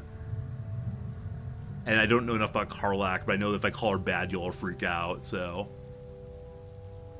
Yeah, it's possible. I don't know. Alright. Hello to you, Gith. What's good?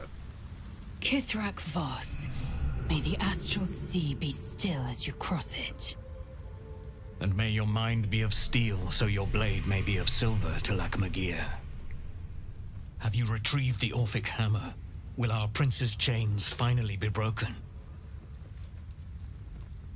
I have the hammer. Who's his companion, or where are all of your allies? Fine question that. I want to know all the answers. Who is this dragon? Not a new companion, but an old one, and a loyal one. A proper introduction is in order, but I will let him do the honors. I would have to talk to him directly. Dragons can be humans? Oh, I didn't know that. I assumed the dragons were, dragons. Wait, is it possible that this dragon is Orin? It is possible that we found Orin shapeshifting into dragon form. Where are the allies? The remaining honor guard serve as my eyes and ears. Vlaakith's forces hunt you and the prism. My allies have slayed more than you know, so that you might travel freely. Thank you. As for those that break through, you've proven more than capable of bleeding them yourself. Oh, I do indeed have the hammer, but first, may we trade anything cool? Elixir of Heroism, big healing potion. Seems sensible. Letter to Voss. Suggesting a medium Baldur's Gate. If you don't mind, let me read that thing. I love that people will sell me their books. Sell me their private journals and diaries and all the rest. Always a lot of fun, that. Potion of Speed I don't think I'll ever use, now that we have the haste on 2 characters at least. Fine. Alright. Tell me your story, please. Oh, I can't go inventory at this point. Can I? No. I guess I could change to a different character and look at the inventory that way. If you desire conversation. What's your motivation? What are you doing here? Wait, wrong way. Change character, big inventory, read book. Aha!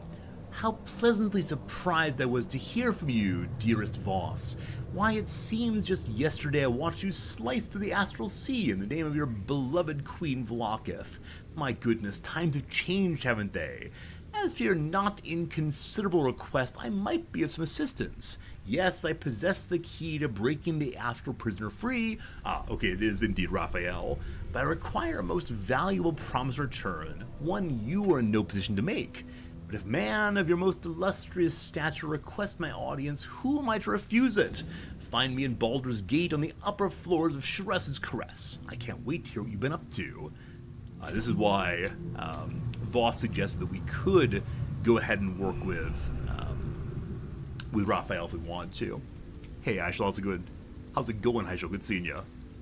Back to it. I have the hammer. The Prince of the Comet is not dead. The Prince of the Comet will come again.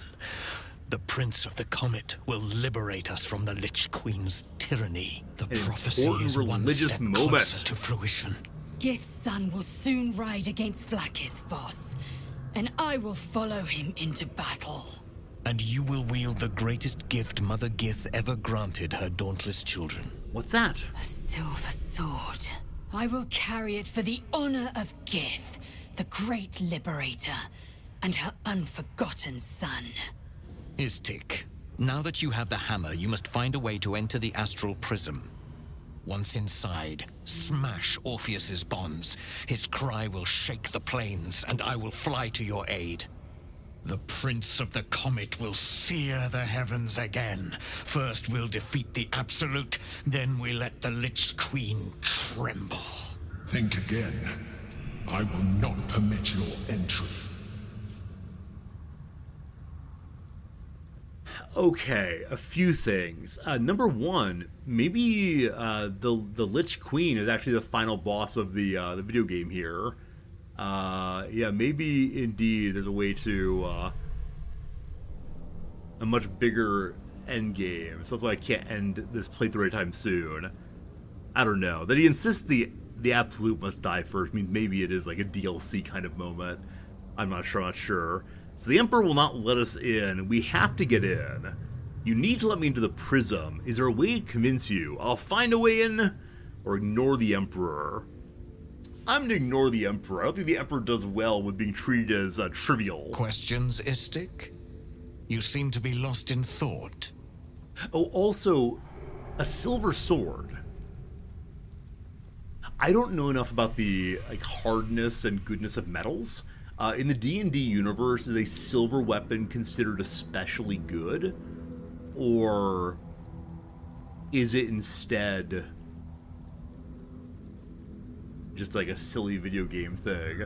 Is it like a ritualistic sword, like the Sword of Mercy carried forward in coronations in England, like the sword that has the top bit chopped off? I know some games say like the gold sword's amazing. We all know that in the real world, gold weapons be absolutely terrible for fighting. Githyanki's silver sword isn't silver. It's a reality-severing blade powered by psionic energy. Huh. Alright, so silver here is an analogical claim. Getting into the astral prism will be complicated. Orpheus sensed the tadpole before his guard attacked. Won't he attack if we free him? Maybe Voss's being there will cause Orpheus to settle down. Maybe if Lae'zel comes forward as a true believer, she'll be saved because Orpheus wants helpers. I have no idea. I worry that Orpheus will attack us though, because he did send his guards against us. The Prince of the Comet aches for Githyanki liberation more than he abhors Geich. He might seethe when you free him.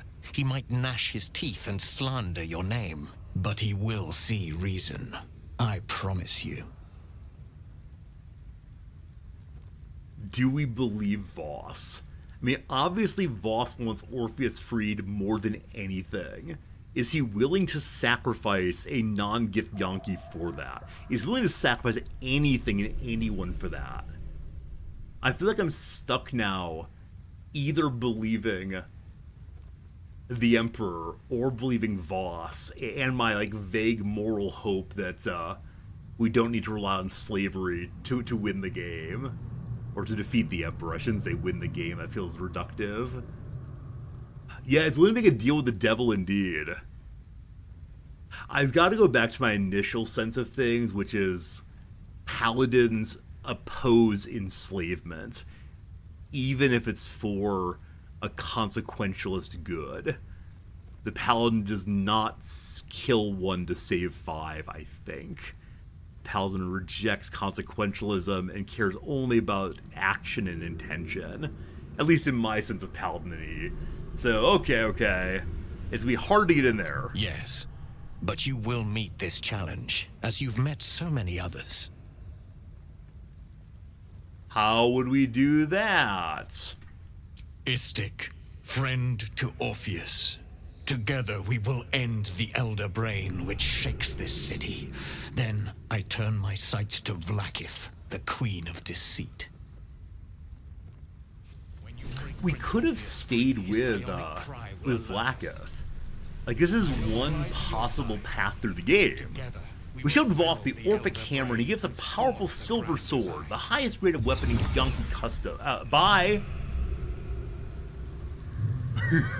We were supposed to let the dragon fellow introduce himself to us, and he's just gone now. I was kind of thinking the dragon fellow would help us get into the Emperor's territory, but no, not that way.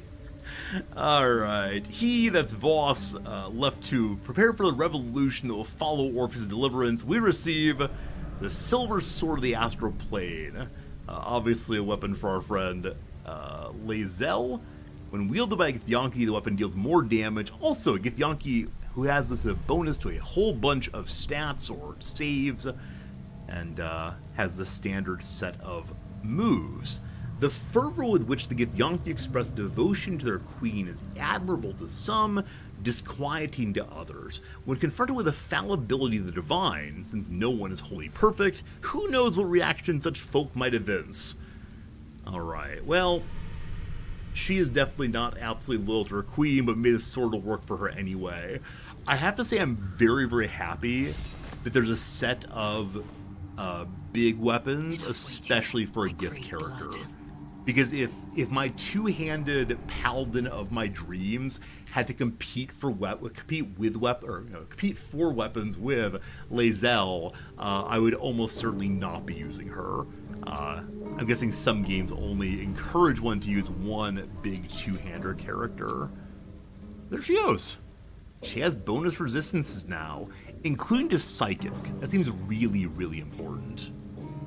For the first time in the game, as we head to the brain, I'm guessing that this amulet will be very, very useful.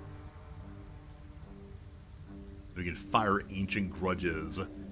We get an advantage on attack rolls. It's great. And so simply wearing this gives us an advantage, and then a further one for using the Ancient Grudges. So cool, so cool. Oh, good call indeed, Infinite Track. Yeah, you can play these origin characters. Maybe we'll play as Karlach next time. Karlach? Is that her name? I think it is. Since I was old enough to hold a blade, I've dreamt of wielding a silver sword. The swords cleave both meat and mind, body and brain. To swing one, mesmerizing. To be slain by one, agonizing. Everyone I bleed with the sword will be my tribute to Prince Orpheus. Awesome. Think of your knowledge of Githyanki's silver sword. What details did she miss? Could the sword be enough to break Orpheus free? Don't you only get the sword by having the hammer? Are we idiots? What makes the sword special or other matters? Let's consider what we know about the world. History check. We need an 18. Gotta believe. Not quite good enough. Alright. Shall we believe again? I'm gonna use one inspiration. I probably should be saving all inspirations for endgame. What a waste of our time. We know nothing of history. Gotta go back to school. Gave a thorough description. You can't think of more you would add. Also, why are we being a show-off? Why can't we just let her talk about her own culture? A Kithrak's silver sword is more than a weapon. It is an extension of your will, an entire limb unto itself. You merely need to think strike, and it strikes. The sword carves the correct path, and carries your arm with it. The ancient slates tell us that each sword holds a fragment of the living gate, a flesh portal made from the stuffs of nightmare. The silver injures the body, the gate's flesh injures the mind, a formidable weapon against Geich. What on earth is she talking about? A living mouth of flesh. Alright.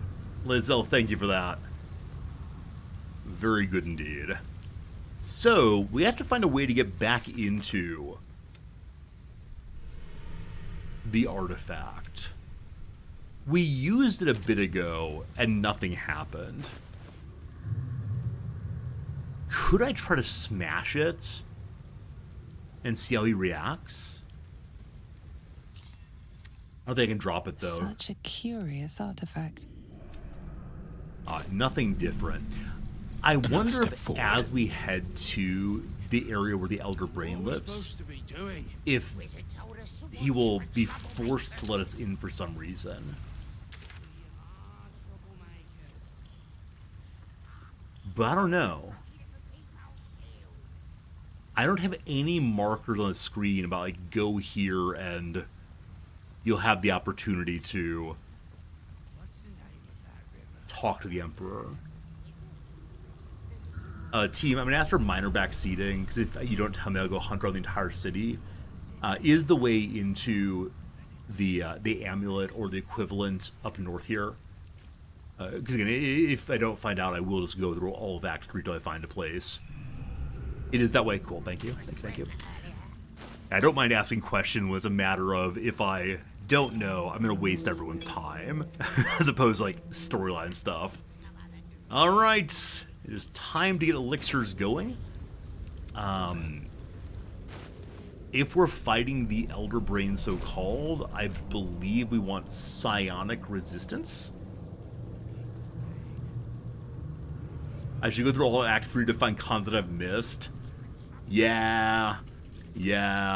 No. But yeah. You're not wrong, there's a lot I've missed, but future playthroughs will get it. I actually have no ingredients to smush. So the best we can do we can go outside to the alchemy shop and buy stuff. We need to get a beholder eye. That feels unlikely. Wait, you know what? When fighting the observers, we didn't get beholder eyes, did we? Observers, spectator, what they call themselves. That's too bad. Must have poked him through the eye a bit much. Yeah, I think it's sensible for us to go visit the alchemist shop and the apothecary and see what we can find.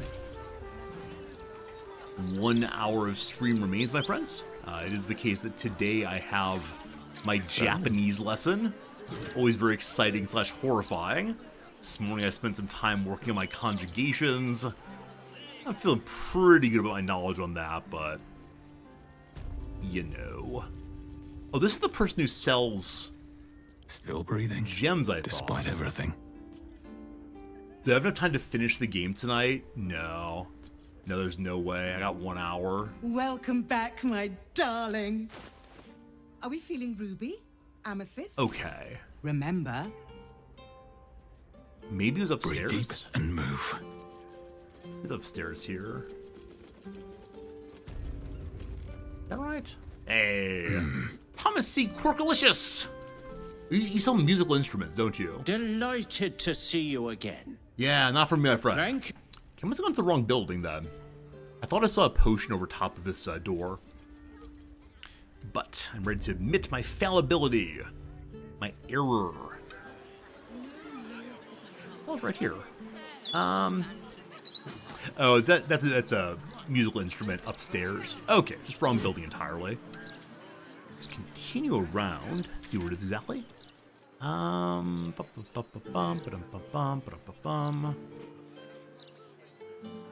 It's actually right here, the Pach 3. Now, where's the herbalist shop? I thought there were two separate Pach 3-esque places. Maybe they're in different cities, though. I'm not sure. This one will be good enough for our purposes, hopefully. I'm happy to send in Gale with a slightly weaker elixir. And for Shadowheart and Bingo, I'm probably going to equip the, like, Psychic Resistance, if there is such a thing. It's you. I never... Welcome to Yeah, Gold Cloaks. please be nice to me. Oh, we have so many noble stock also. We can knock a little off the top if you've a mind to buy. Take your pick. We've been saving up. Yeah, we've been saving up these noble stalks. Full health removes all negative conditions. It takes an action, not a bonus action. but I haven't used a single one of these. Gosh. I'm very glad that I've saved them for what I assume will be the final battle. But also, I'm surprised at only 160 money. I don't fully understand the economics of this game. We have an elixir of arcane cultivation. So I'm guessing we need to have one fight to save Orpheus, possibly against the Emperor, and then one fight to, fight the Elder Brain. There are probably 2 big fights coming up. I wonder if I'll need a long rest between them and thereby lose my arcane cultivation. Or, I'm not going to do this, but I'm guessing that in between large fights, one can go back to the House of Hope and have the pseudo long rest and maintain all of one's buffs. Again, super, super cheesy, so not my goal, but still an idea that comes to mind at least. Okay, I don't see a Beholder's Eye here. That does not mean there isn't one. But we have some nice items anyway. Alright, in exchange I will give you what is known as money. Thank you. Okay. Interesting idea. Yeah, it seems very, very cheesy though. I'm trying to avoid cheesing the playthrough as much as possible. Okay, I want another psychic resistance potion. I can make up to 7 of them. Goodness. Okay. I'm so pleased we managed to get this far without taking any tadpoles in. The Emperor was so insistent we need them all. We haven't. Okay, friends, an ad break is currently running, so what I'm intending to do is go ahead and buff up my character's elixirs when I get back. So, friends, I'll be gone for about 2 or 3 minutes, and then we'll head on into what is possibly the end game. And will it get done in the next hour? I'm not going to read anything. We're just speedrun conversations. No talk. That's not true, don't worry. Back in 3. Thank you much. Let's find an end game and have some fun seeing where Bingo's quests led us to. Hopefully a good place. BRB, thank you.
Alright. Very good, very good, very good, very good, very good. It's time for us to go find the Elder Brain. We met him initially over in... what, the Moonrise, Mistrise, something M tower thing. Something. And so we're excited now. We're excited to figure out what comes next and how it's going to go. And we're going to put some elixirs on. I think we're probably going to be fighting our way through Illithid. Probably be fighting our way through some... ourselves. Through the Emperor, maybe. And, yeah. Truth be told, I do not know what comes next other than... that big brain that was flying before will be flying no more very soon. That's the Angelic Slumber. Son of a gun, I used the wrong potion. No! No! No! Oh, that is one of the more valuable items in the game. Do I take my lumps or do I reload off that one? I take my lumps. I take my lumps, team. That feels bad. I have the lower level one still. Oh boy. Yeah, I'll go and save in a second here, but... is that something I can make more of, possibly? I don't think I know how to make those, frankly. Yeah. Well... this will be fine. I've got a long road ahead. This will be fine. Alright, everyone all elixired up, looking good. Okay. Please ignore what just happened. It was aberrant, it was strange. I don't know how it occurred, but what I know is it's time to go through the Undercity one more time. I'll go ahead and check in with the Guardian of the Undercity and see what he... I'm in the wrong direction. I'll go check with the Guardian of the Undercity and see what he's up to. He's not been able to speak with us at all. Wait, who's this? Oh yeah, this is the voice of Penitent. Are you still indeed voiceless? The Penitent looks at you silently. Yep. Expectantly. Let's trade. Beholder Eye. That's a Nothic Eye, it's called. Beholder Eye? No. I think we're good. Alright.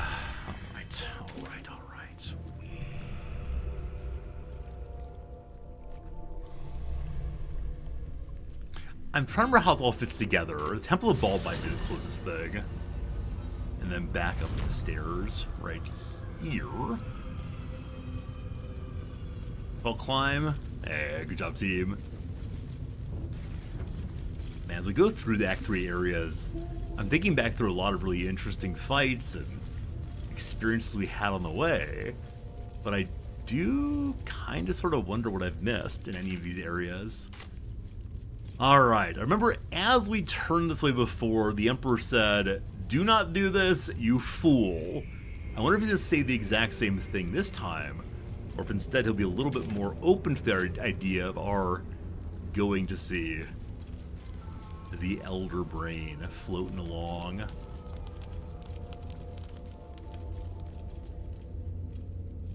This way? There we go. No. What did I miss? 1 second. Is it down? Ah, okay. We're good. So I believe we've gotten to this doorway, and then that was all the Emperor would be cool us doing. We'll see what he says. I'm frankly nervous. I mean, the game has really hyped this up. This is going to be the battle for Gift Kind, possibly, and then also the battle for, yeah, the soul of the city. I do wonder how many more people throughout the city are, you know, full of parasites. How many people can be freed? If the Elder Brain dies, does that mean that the people in the city are freed also? I just don't know. Someone's ahead. More of these cranium rats. So when we talk to the cranium rats, they insist that their master is coming real soon. assume their master is the Elder Brain. I assume he's arrived. We do have talk to animals on, so we'll see if there's more conversation ahead. No traps, please. Yeah. Welcome to a camp of some sort. Skeleton has a knife and not much else. And I wonder if I have to fight rats. If so, I'm guessing they're kind of small and easy to deal with. But at the same time, I recognize that if there are many of them, that could be a slight issue. Hello, rat. I can't click on you. Don't have to go turn-based mode. Reunite! Alright, they don't have much of a story other than that they're cranium rats and want to eat things. 8 more dies. Fun. I see all the rats. I push the tab key, or the tilde key accidentally. Reunite. Is that all they say these days? Are they gonna like turn into a giant rat together? It's like Transformers nonsense. Severed torso. There are so many rats. Well, if you're afraid of rats, it might be a good time to look away, my friends. This is a ton of rats. Are possibly part of one consciousness. I'm not quite sure. But it does seem like they're perhaps plotting together in some way. Or maybe it's just meant to be a little freaky, right? Maybe there's nothing to it other than, ooh, spooky, spooky. Did I miss a way to turn? No. All right, on a boat ahead, we can, oh! We have to get on a boat. It's one of these transitions. Oh. It is going to be a once you're gone, you can't come back. Are you sure you want to do this moment? Evading the Elder Brain. The Emperor, as interrogated by Gortash, Part 3. Or learn more where the Emperor came from.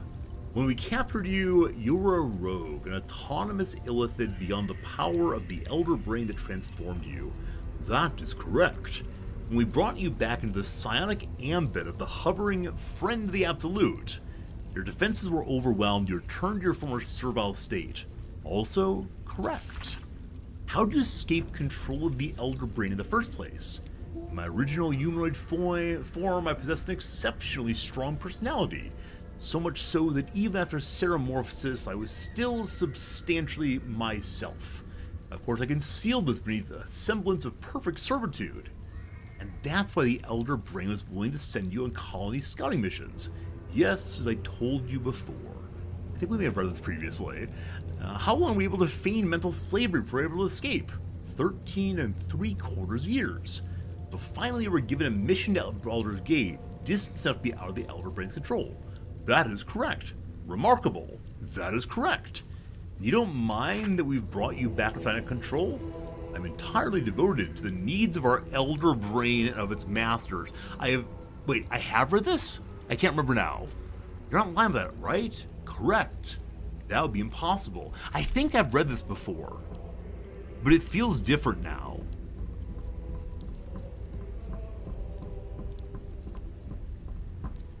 I can't remember if I read this before. That said, is the Emperor working for the Elder Brain actually factually?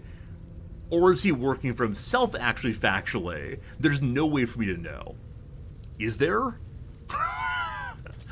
He says he wants to defeat the Elder Brain, but is he leading us towards certain death? Does the Elder Brain want Orpheus to be free?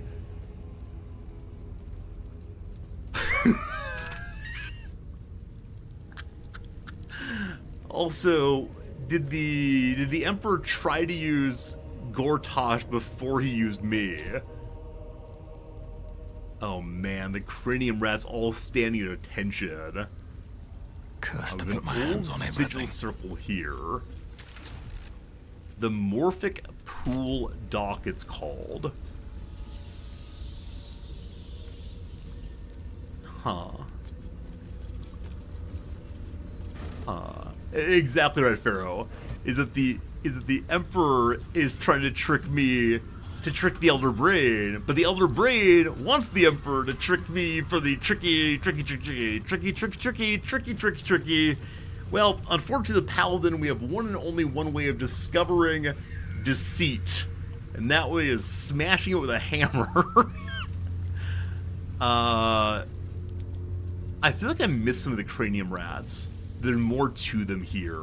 Now, what it might mean is once I get on the boat, I'm going to a place that's full of cranium rats. That said, rats can't swim, apparently, so I don't know. Once you enter a place, there is no turning back. You will no longer have access to your camp or the items stored there. New players will not be able to join your party. Do you wish to proceed?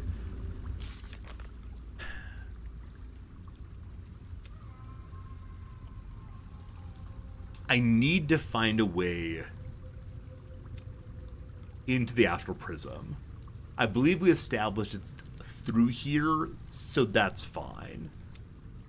We have a whole bunch of people in the Recruit the Allies. I'm a little surprised that Hope didn't offer to come with us for the big fight, but man, I'm guessing there's some people we missed, some people we could have invited to join us in the fight against the cult. But yeah, the Flaming Fist will be there. Dame Aelin will be there. The Gondians will be there. I mean, this is going to be one heck of a battle. And I'm going to want to keep everyone alive. I don't think it's possible to do. We didn't find Dribbles the Cloud. Oh no. So Gale still wants the Crown of Karsus for himself. We're not cool with that. I actually don't know what we're going to do with it. Like, can we destroy it? Gosh, I don't think so.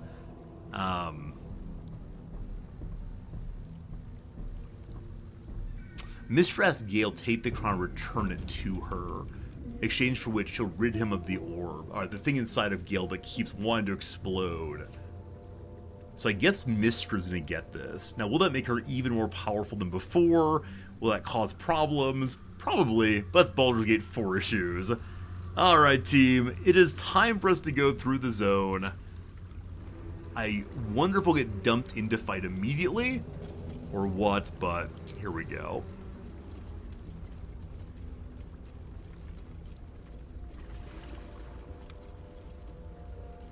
Pristine darkness in every direction.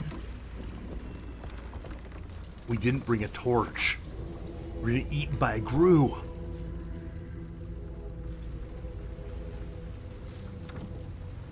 Silence, but for the gentle, rhythmic slap of water on rock as your vessel cuts through.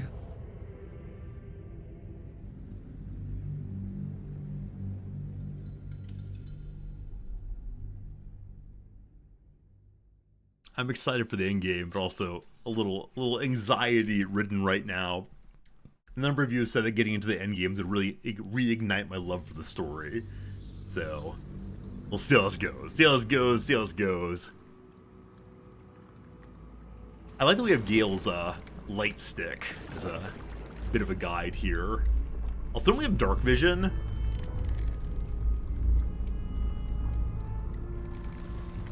Oh dear, there's magic in those stalactites. Okay. We didn't have to have a roll for survival. The boat unfortunately failed its roll. Can Gale swim?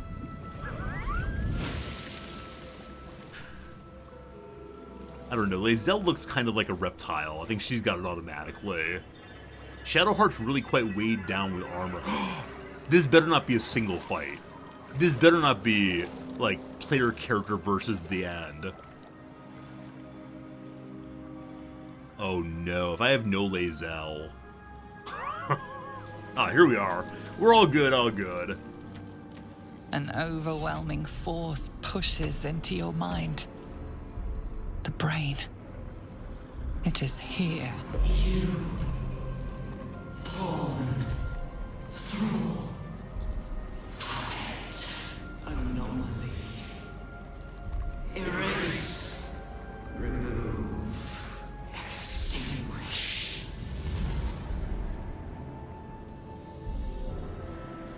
Everyone else seems fine. Why is it just me?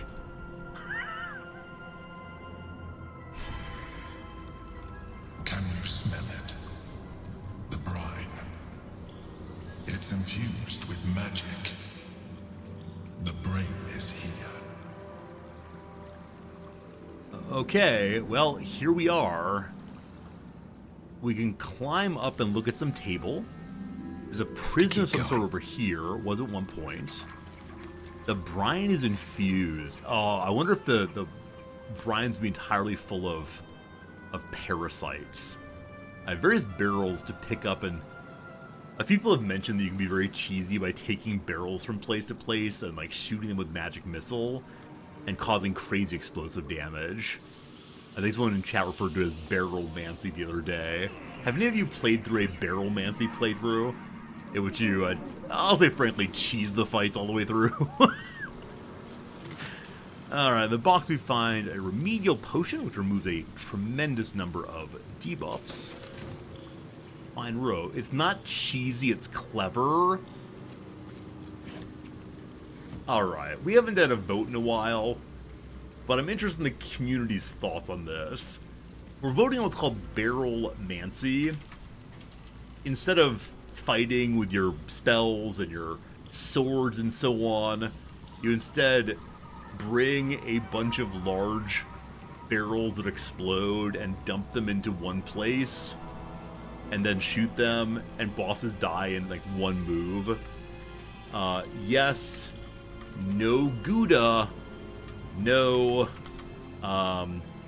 lactose intolerant. That means it's not cheese.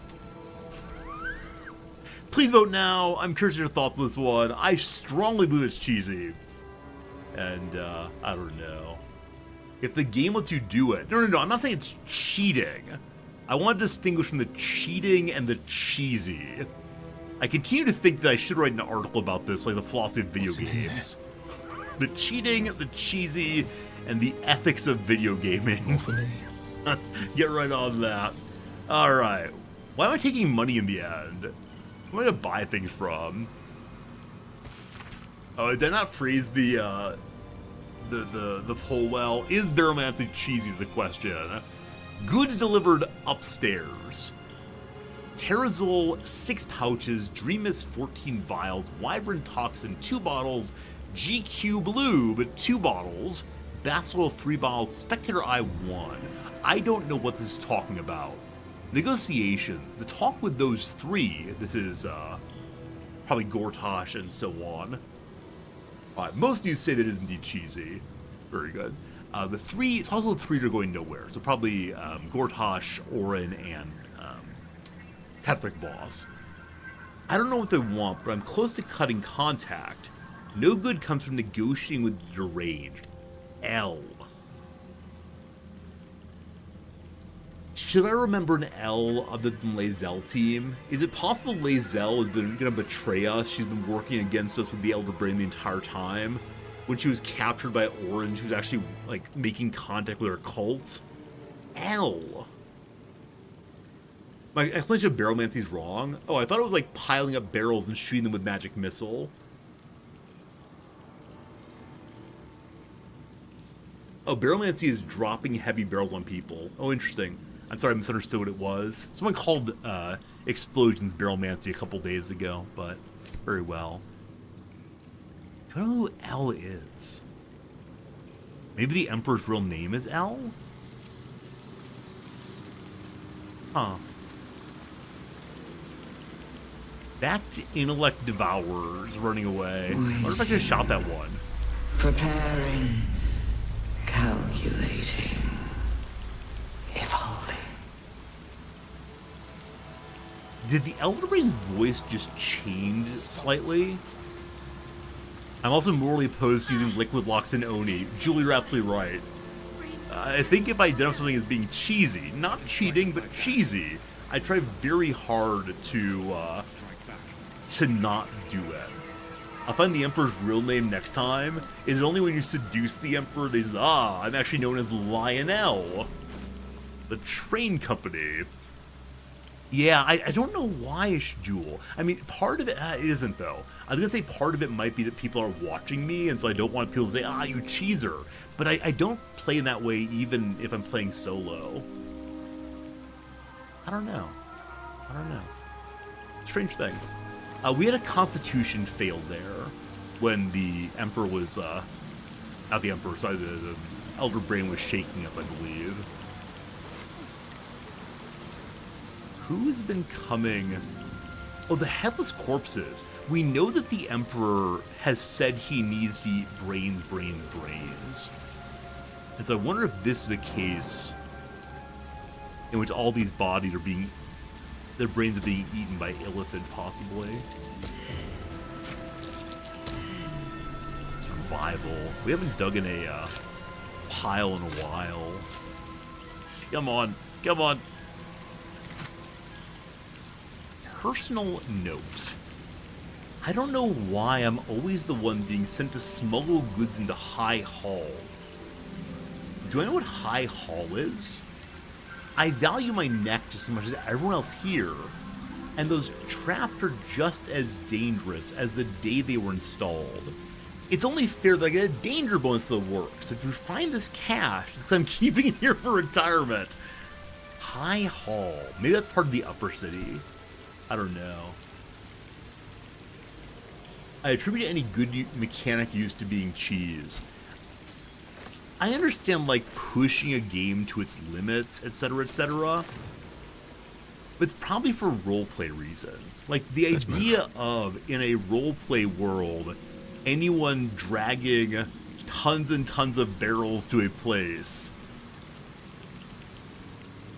and then winning just feels like it's not playing the game. I don't know. I have some questions like, could this happen in the real world? And I get that this is not the real world. I don't know. I can't articulate the theory of cheese right now. I know there's something in it, though. There's something to explore. This fellow may have been a member of the Flame Police Force, possibly. Can we see her insignia if we spin you right round? I know. I don't know. And yeah, I think it is the case that the question of cheese is not a question of law. If the game allows you to do something blah blah blah, fine, whatever.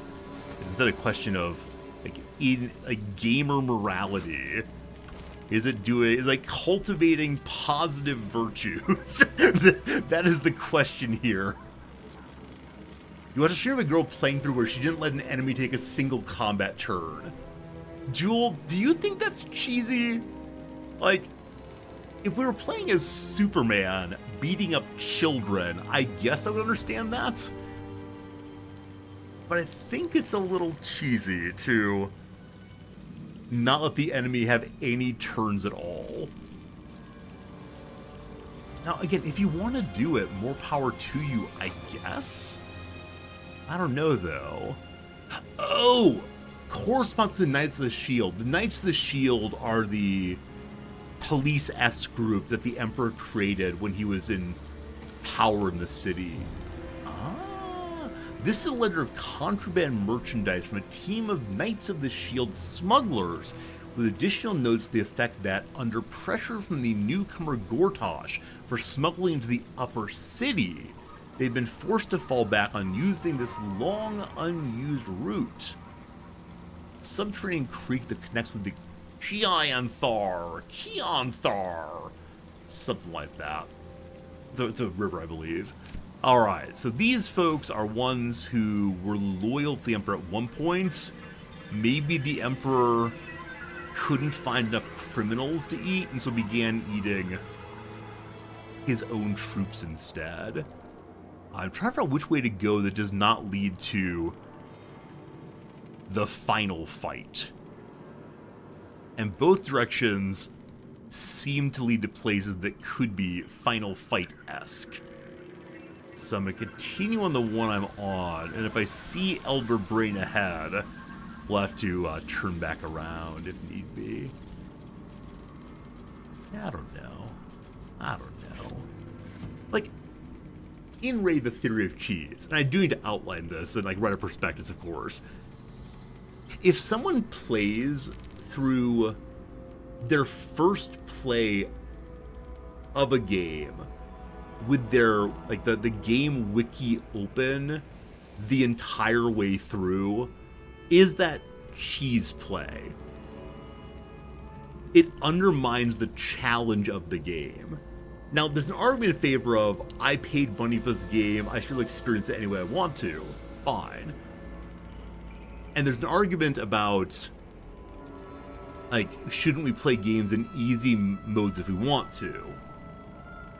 But it just feels sad to me. It's just disappointing. Can we say that all the things I'm describing as cheese are just disappointing ways to play? Some people like to cheese. Again, I want to say, like, it's not against the rules. It's not a matter of pleasure. I just want to figure out, like, is there a quasi-moral category, a practical category that we can call cheese that is meaningful and useful for us to use when evaluating our own gameplay? I'm not sure. I realize in our relativistic age, we never want to say that anyone is doing anything wrong ever, or anyone's doing anything that's less great than it could be. I don't know. I described too many things as cheese to answer the question yes or no. Yeah, Pharaoh, I need to find a way to, like, really narrow the definition. I need to get my best analytic philosopher hat on and come up with the necessary and sufficient conditions of cheese. My problem here might stem from the difficulty being too low. Yeah, but I mean, if it's the case that a game difficulty is so high that the only way to win is to drag barrels from place to place in ways that the enemies would surely notice, I don't know. I don't know. Yeah. I need to think about this. So I'm thinking of, you know, a sort of book like Frankfurt's On Bullshit, in which he distinguished between lying and bullshitting. I think, like, cheating versus cheesing, there's something interesting there. Though maybe it's only interesting to me to try to come up with these categories. Who knows? I'm not a philosophy of video game guy. I just play a lot of them and I want it to count for something in terms of publications. It is possible, though, I'm simply a scold. Right? Real possibility here that I am someone who just wants to tell other people that are living their lives wrong. No, I want people to consider whether they want to do things differently. I don't know. All right. Looks like we found a camp here. What's in the camp? Here? I'm sure someone's written something about cheese already. Like, it's an obvious enough category to consider. Hey, it's more arrows to sell. Cool. The headless corpse here. No storyline. Looks like it may have been a half orc. The deepest of sins here. In a single-player game, the discussion's moot. But okay, let's think. Is there a way to have any engagement with a single-player game that is less than it could be? I don't remember what game it was, but there was some game I played as a kid that I had a little difficulty in one fight, so I went on the early internet and looked up the cheat codes, so-called. And I remember, I think it was the first SimCity, maybe. That's what it was. Maybe in the first SimCity. And I found the code that gave me as much money as I wanted. And I played the game, building, and getting everything. Ah ha ha, I've done it all. And then I remember after that was done, I felt so disappointed. Like that I had cheated myself. Yeah, it wasn't a fight, it was a challenge of some sort, Pharaoh. I only half remember this story. It was either SimCity or some early Doom-like game. I can't remember. I know that I've given myself way too much money in SimCity, though. Anyway, so I have the feeling of, like, I wish I'd done it differently. I remember when I was done, I was like, oh, what was the point in that? Yeah. So can one cheat oneself out of some possible experiences or possibly playing the game? Yeah, I don't know. Maybe I'm just disappointed in myself. I'll need to think through it more in a time I don't feel like I'm on the spot quite so much. But I think there's something to say about the way we play single-player games. And again, I expect that someone's written on this already, so I'll have to go read and see, read and see. Inside? Someone has eaten the intellect devourers. Here, if we want to, we can make more potions of psychic resistance. Not playing is intended another factor. See, so this is something I've talked about before, and some of us would argue that devs' intentions mean nothing. Like, oh, you know, the devs didn't want you to do this, blah, blah, blah. But I'm having fun doing it, right? It's hard to say, Okay, so going this way leads us down. Past intellect devourers that have been defeated. Do I go around the other way? So they appear to lead to the same place ultimately. But is there anything here I should want to see? Maybe. Oh, I feel like a terrible adventurer doing this, but can't cheat myself out of the experience of seeing it all. I paid good money for this game. I want to see every bit of it. Wait. Yeah, okay. Wait, did we cross over this one before? Oh, no.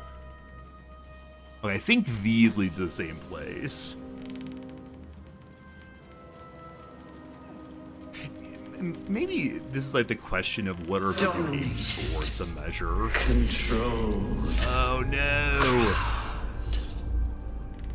So the Elder Brain is way too powerful because it has the crown uncontrolled now. I don't know. If the devs didn't want you to drop shoes on Merkel to trivialize the fight, they wouldn't let you stack barrels behind a rendered area. That's awesome, Pharaoh. Yeah, I mean, a kid like this, like, I think often, like, the devs didn't plan that one would do blah, blah, blah, blah. But the question of video game, like, are they for fun exclusively? It's so complicated. I think there are too many related issues here for any hot take thoughts. And like, should the individual choose what their gaming is for? Is pure hedonism good? I don't know. There's too much going on. Team. I'm not sure. Okay. Alright, so this direction, things become more and more brainy. We all failed a perception check. Aha! Chase! Devour. Okay, we are surrounded by a whole bundle of things, including an intellect glutton. Fit to burst. When the intellect glutton dies, it bursts in a morphic brine explosion. Do devourers do that also? They do not. Okay. So, they don't have that much health individually, but there are quite a few of them, of course. I guess the ones right here I'm most concerned about. We can't long rest here.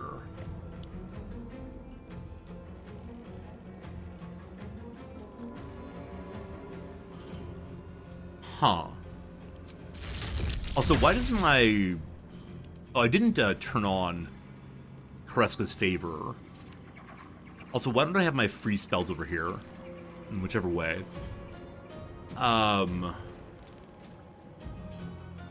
Okay. So, Gale is the only one who gets to go this turn. I think? Can't give up. Yes. Battle of wits. So, I need to, like, tuck Gale in. Oh, or I can have him, like, step far away after he attacks. That's probably a better idea.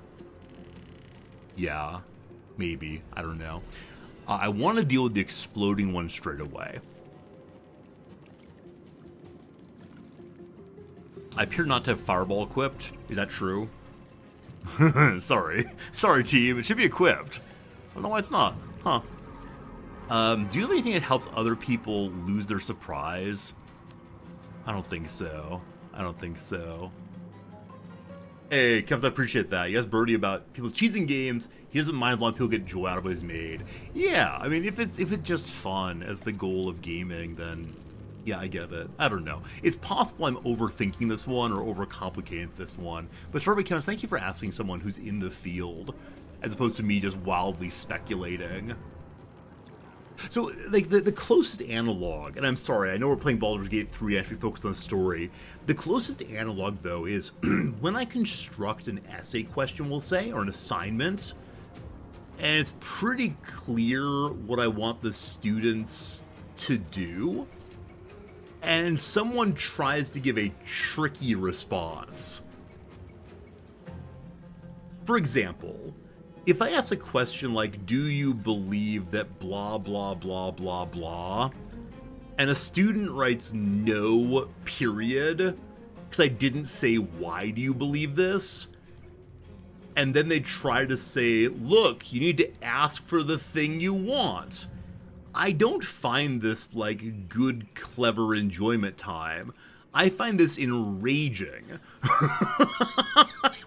and maybe it's just like the feeling that, oh, the student believes they've bested me. Now, of course, the creation of video games and the creation of grades and knowledge are very different fields of life. But at some level, I feel, I'm not sure I can argue, that cheesing my class and cheesing a video game have some similar moral failure in them. So I don't know. I mean, of course I can fail the student, right? Of course I can fail the student, but I want to know where that comes from. Be like, I'm more clever than ... Like, should we celebrate that? Should I say to a student, hey, good one, F- no? I don't know. Exactly, Happy. The students just want to find loopholes sometimes. And I worry there are culture rewards, that kind of thing. I do as a joke, but I think it's actual quality answer. I've had students, so not exactly that. I had a student, what was it? The assignment was something like, discuss an example of rebellion, or I don't know. It was something asking about like the ways in which people push back against society. And the student gave me a really curt answer because they noticed that I was an authority figure, etc., etc. And yeah, the students claimed that what they had done was good enough because they were, you know, performatively giving the argument.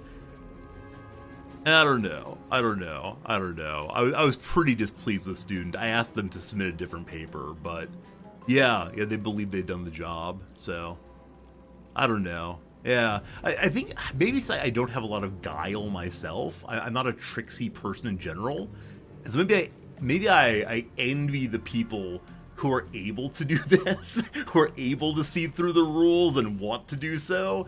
And so I attempt to negate them. I don't know. There's something to this. Like, it's possible I'm just exporting my own sense of the world on everyone as usual. It's like Kirk cheesing Kobayashi Maru. Exactly. I mean, yes, Kirk cheese Kobayashi Maru. I agree with that entirely. You think maybe he cheated instead? Right, because I agree. It's kind of a trite thing they probably saw on TikTok. But, I don't know. Whichever way, we got a fight to deal with, and I only have 10 minutes left. Is that right? I have 10 minutes left on stream. I want to deal with this fight and then say goodbye. Man.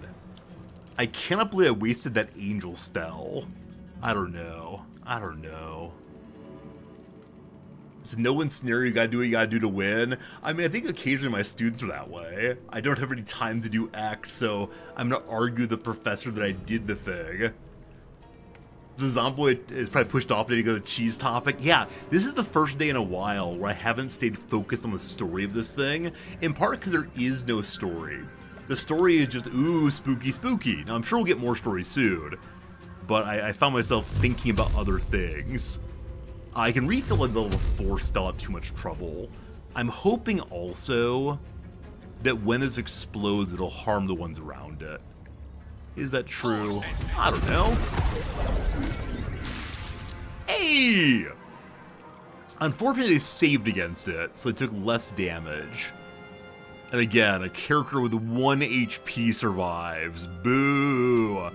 Hopefully they take damage at the start of the turn, not the end. Alright, do I try to step away? And if so, I'm gonna step forward. This is a very, very dumb idea, I suspect. Please don't spawn more enemies. Alright, we're fine. We're fine for right now. Lots of dashing. I'm not concerned about that at all. The ones that walked over, they get to reel. One of them died, who was inside the brine. There's another brine buddy we would like to deal with over here. Does he get to us? Oh, they're going for Gale. They're going for Gale. Alright, we have a little ability called Misty Step we use again. Sorry team, sorry team. Alright, they're very nicely piled up for a big old AoE spell. However, I think I need to save my lightning spells for now.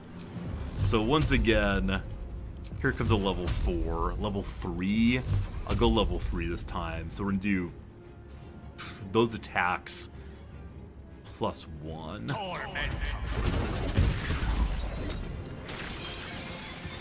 Good. Yeah, it's possible I'm using too many spells. He's using Misty Step Cheese here. No. Now, Misty Step is a basic ability that we have equipped in the slots, and it consumes a spell slot. It is not cheesy. We cannot discuss it anymore. It confuses me. Talk to me. Okay, so who gets to go before Bingo goes? They're all around Lae'zel and Shadowheart. So no troubles there right now. Victory awaits. Boy. So how many level 4 slots do you have? You have 3 level 4s. How do you all do with radiant damage? No resistance. I'm guessing there's going to be a place that allows us to long rest here. I cannot imagine this. Well, I can't imagine this being some kind of, what's the phrase for it? Like, run? What's it called? The, like, fighting, gauntlet. I can imagine it being a gauntlet, but it'd be so different than the rest of the game. I don't know. What I do know, though, is it's time for Lae'zel to get some kills. I am death. Hey, Sunrise, how's it going? Okay, so a number of them have very low health. What does my cleave do? If I can find it yet again. Sweeping attack, 1 to 10 damage. Is that my cleave 8 to 18? Okay. Cleave is short rest ability. We good? So we want to hit these. I may have hit Shadowheart also. If so, I'm sorry. Wait, the brain wants us to kill these? Uh-oh. Wait. Oh! More enemies were spawned?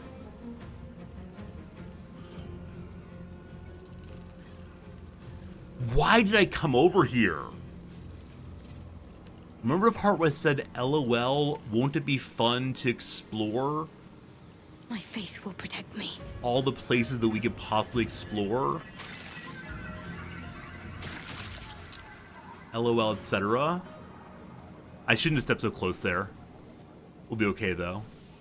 Time to Okay, strike. Lae'zel has used 1 attack so far. This should be a kill. Good. I'm going to have her haste herself.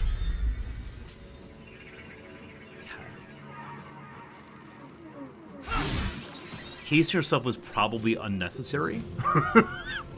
I want to go free Bingo now. I should leave there.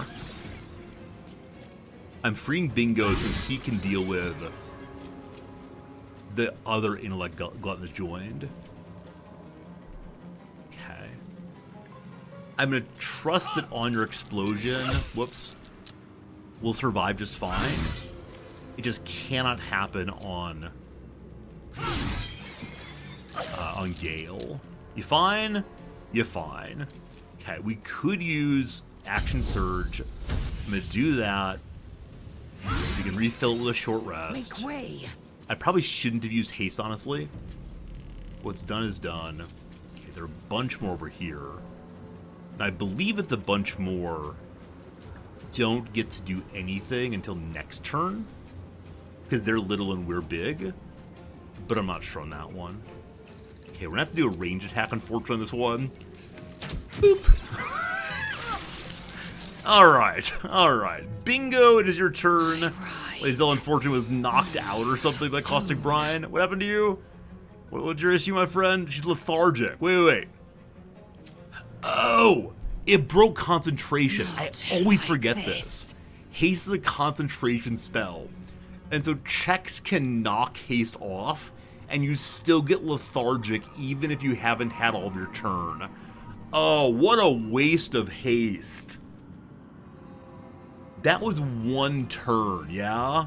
No, I agree, I shouldn't have used it there. That was pretty dumb. That was pretty dumb, my friends. That was, in fact, very dumb. Okay. Glutton. I'm gonna trust that Gale can kill these next turn, I think.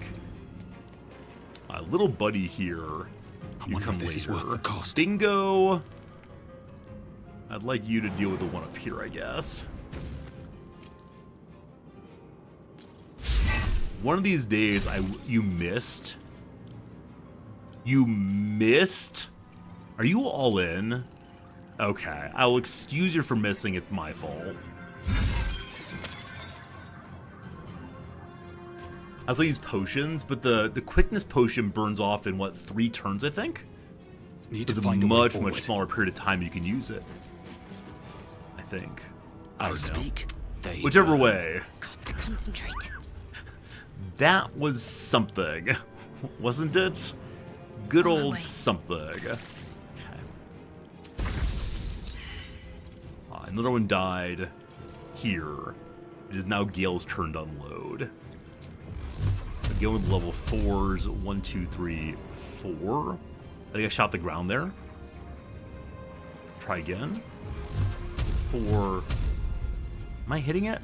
Yeah, 1, 2, 3, 4. Remainder here.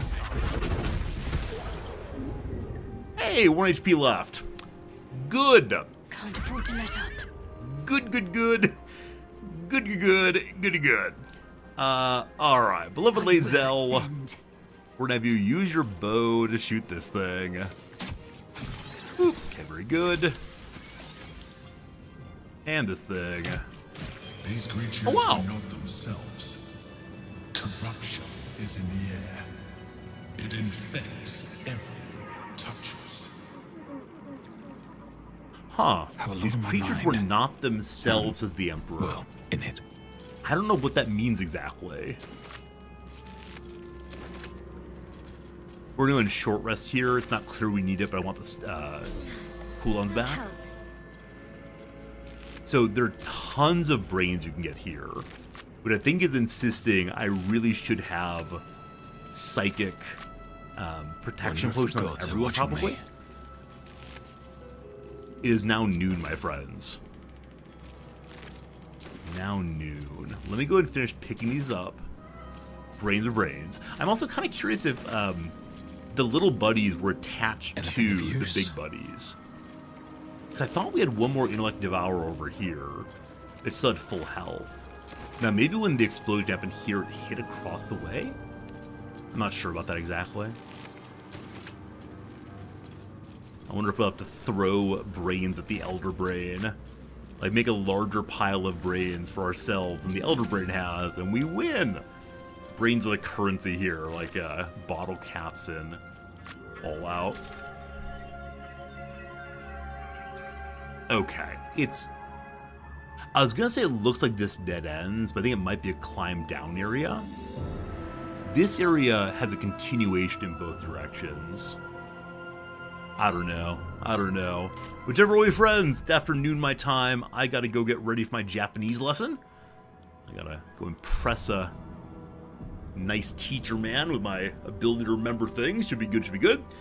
Tomorrow's my day off. Tomorrow's my first day of teaching of the semester. I will be busily writing and thinking about my class tomorrow morning. If you want to say hi on Discord, I'll be there for a little bit. It should be a good time.